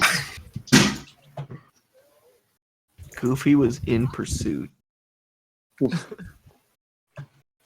he was catching up like the whole time. Insane. It got really close too. Yes. That's crazy. GG to everyone. GG, guys. Yeah, That was great good. round, Lucas. That was really good. GG. That was really fun. G. And To watch. thank you to Siki again and Goofy and Headstrong for organizing everything. Absolutely. Thanks. Up to you guys. Great run, Lucas. Yeah. Thanks everyone Great run, Lucas. for participating in this and for Thank you. making it happen and stuff. Oh, thank you. Good stuff, Ricky. Oh. Oh, the stream crashed. And thanks to everyone who watched. Thank you. Yeah, we appreciate anyone. Is that Ricky that just got in here? Yeah. Yeah, it looks like Ricky's in. Congrats, dude. Congrats. Yeah, congrats to everyone. Ricky, that was a sick round, dude. Thanks. I'm pretty sure that's a PB, isn't it? 43-29? Or no, it was 46. No, that was good. Okay. That's good. Yeah. It's not as good. Ricky, I hard locked. I don't know if you saw. I watched the whole thing. Oh, okay. Yo, Ricky. It was not good. Ricky, did you see my BTR by chance? No, I literally only just played the game. I didn't watch anything. It was it beautiful. good? It was sick. It was delicious. I With the thing. I got a final barrier skip. Really? And it was Yeah. swaggy. Yeah, you got it pretty fast, though. That's very, very good. First try, my guy. Why do I feel like you're beating me? He literally did. No, yeah, Oh, okay. I'll watch it back. It's it was literally. All right. Well, yeah. Well, Pretty I think sure- that's Yeah. Thanks. yeah. That's gonna wrap up the second Jak Trilogy relay. Yeah, with I guess we have to shout out Team One Hand for taking the gold there. That was pretty cool. Excuse me? No, Yeah. no, he said it right. He got it right the first time. Oh wait, was that? I thought I was reading this One right. hand. Yes. Thank you. Yeah, Siki, yeah. for Come organizing on. everything. One hand Siki first, baby. did like everything. He didn't sleep last night because he was making sure everything was good. So big shout outs to Siki. Yeah, Yeah. definitely. Yeah, dude. Absolutely. Thanks for Yeah. keeping it all together. Yeah, Hi, guys. Round of applause. So happy we got to. Like I love doing stuff like this. It's so cool. It's always fun, and it's nice to showcase the games to a big audience and stuff. So I agree. Shout out to Speed Gaming 2. yeah, shout out to Jeff Diesel and the Speed Yeah, Gaming shout out to staff Speed because Gaming, this is the too. second time they worked with us to do this, and it's really cool that we can feature the stuff on here. So Yeah, I'm surprised they let us do this again. Shout out, Probably won't let us do it another time. shout out Wonder Bread. Shout out Gatorade. Shout out Dr. Pepper. Wait, did you just shout out Gatorade? Shout out, shout out, McDonald's. shout out God. Shout out God because I know God was right now behind my. Shout outs to Festus. I'm gonna say, well, I mean that's all I have to say. So Yeah. 2019. Can I make a Another statement, one? boys? yes. I just want to say that I didn't get a one flat, boys. It didn't happen. We broke Right, the that's curse. disappointing yourself. Yes, it was beautiful. There's only one hard luck in this race. And it was you. It was me. Thanks to Smoker. So Smoker definitely gets the MVP award. Yes. Yeah, Yeah, amazing. Smoker did such a good job. What was the final time for Smoker's run? 103. With a memory card. 103, I think. Yeah, with the memory card. That's a really great run. Yeah. Yeah, Smoker friggin' killed it, dude, with those lap skips. God, Shout out to Jazz for going for like every hard strat in the game. That was wild. Yeah, shout out Jazz for doing that last minute too. Yeah. Oh yeah. I was so scared for him when I was like I knew he was gonna go for the runner that he is. Shout out to the sax man. Yeah. Hopefully we can have Sax featured in the next one. He's like a really good runner. He's a really cool dude. Yeah. Yeah. He plays the saxophone. He Believe does. it or not. Very talented. He's a musical man. I was Can we gonna have- guess like Can we have 8 teams on the next one? I think. Next time we're doing 100% trifecta, please. Oh, yo, Yeah. let's go. Oh It'll be a god. 12-hour teams, relay race. I would We're do gonna have that. 5 teams of 100%. we're doing pure 80% next. And Jak II doesn't change. Let's go. Yes. Yeah. 6-minute runs. You do like pure 80% and just put I think Goofy in we should version. actually sign off. Yeah, Yeah. no point. Well, Alright. anyway, so thanks Later, again, guys. everyone, for watching. Thanks everyone. Yeah. We'll catch you later. Good luck to whatever's next. Thanks for watching. On the, Peace out. Patreon channel. Bye. Bye-bye. Lame. Everyone go into like a different VC.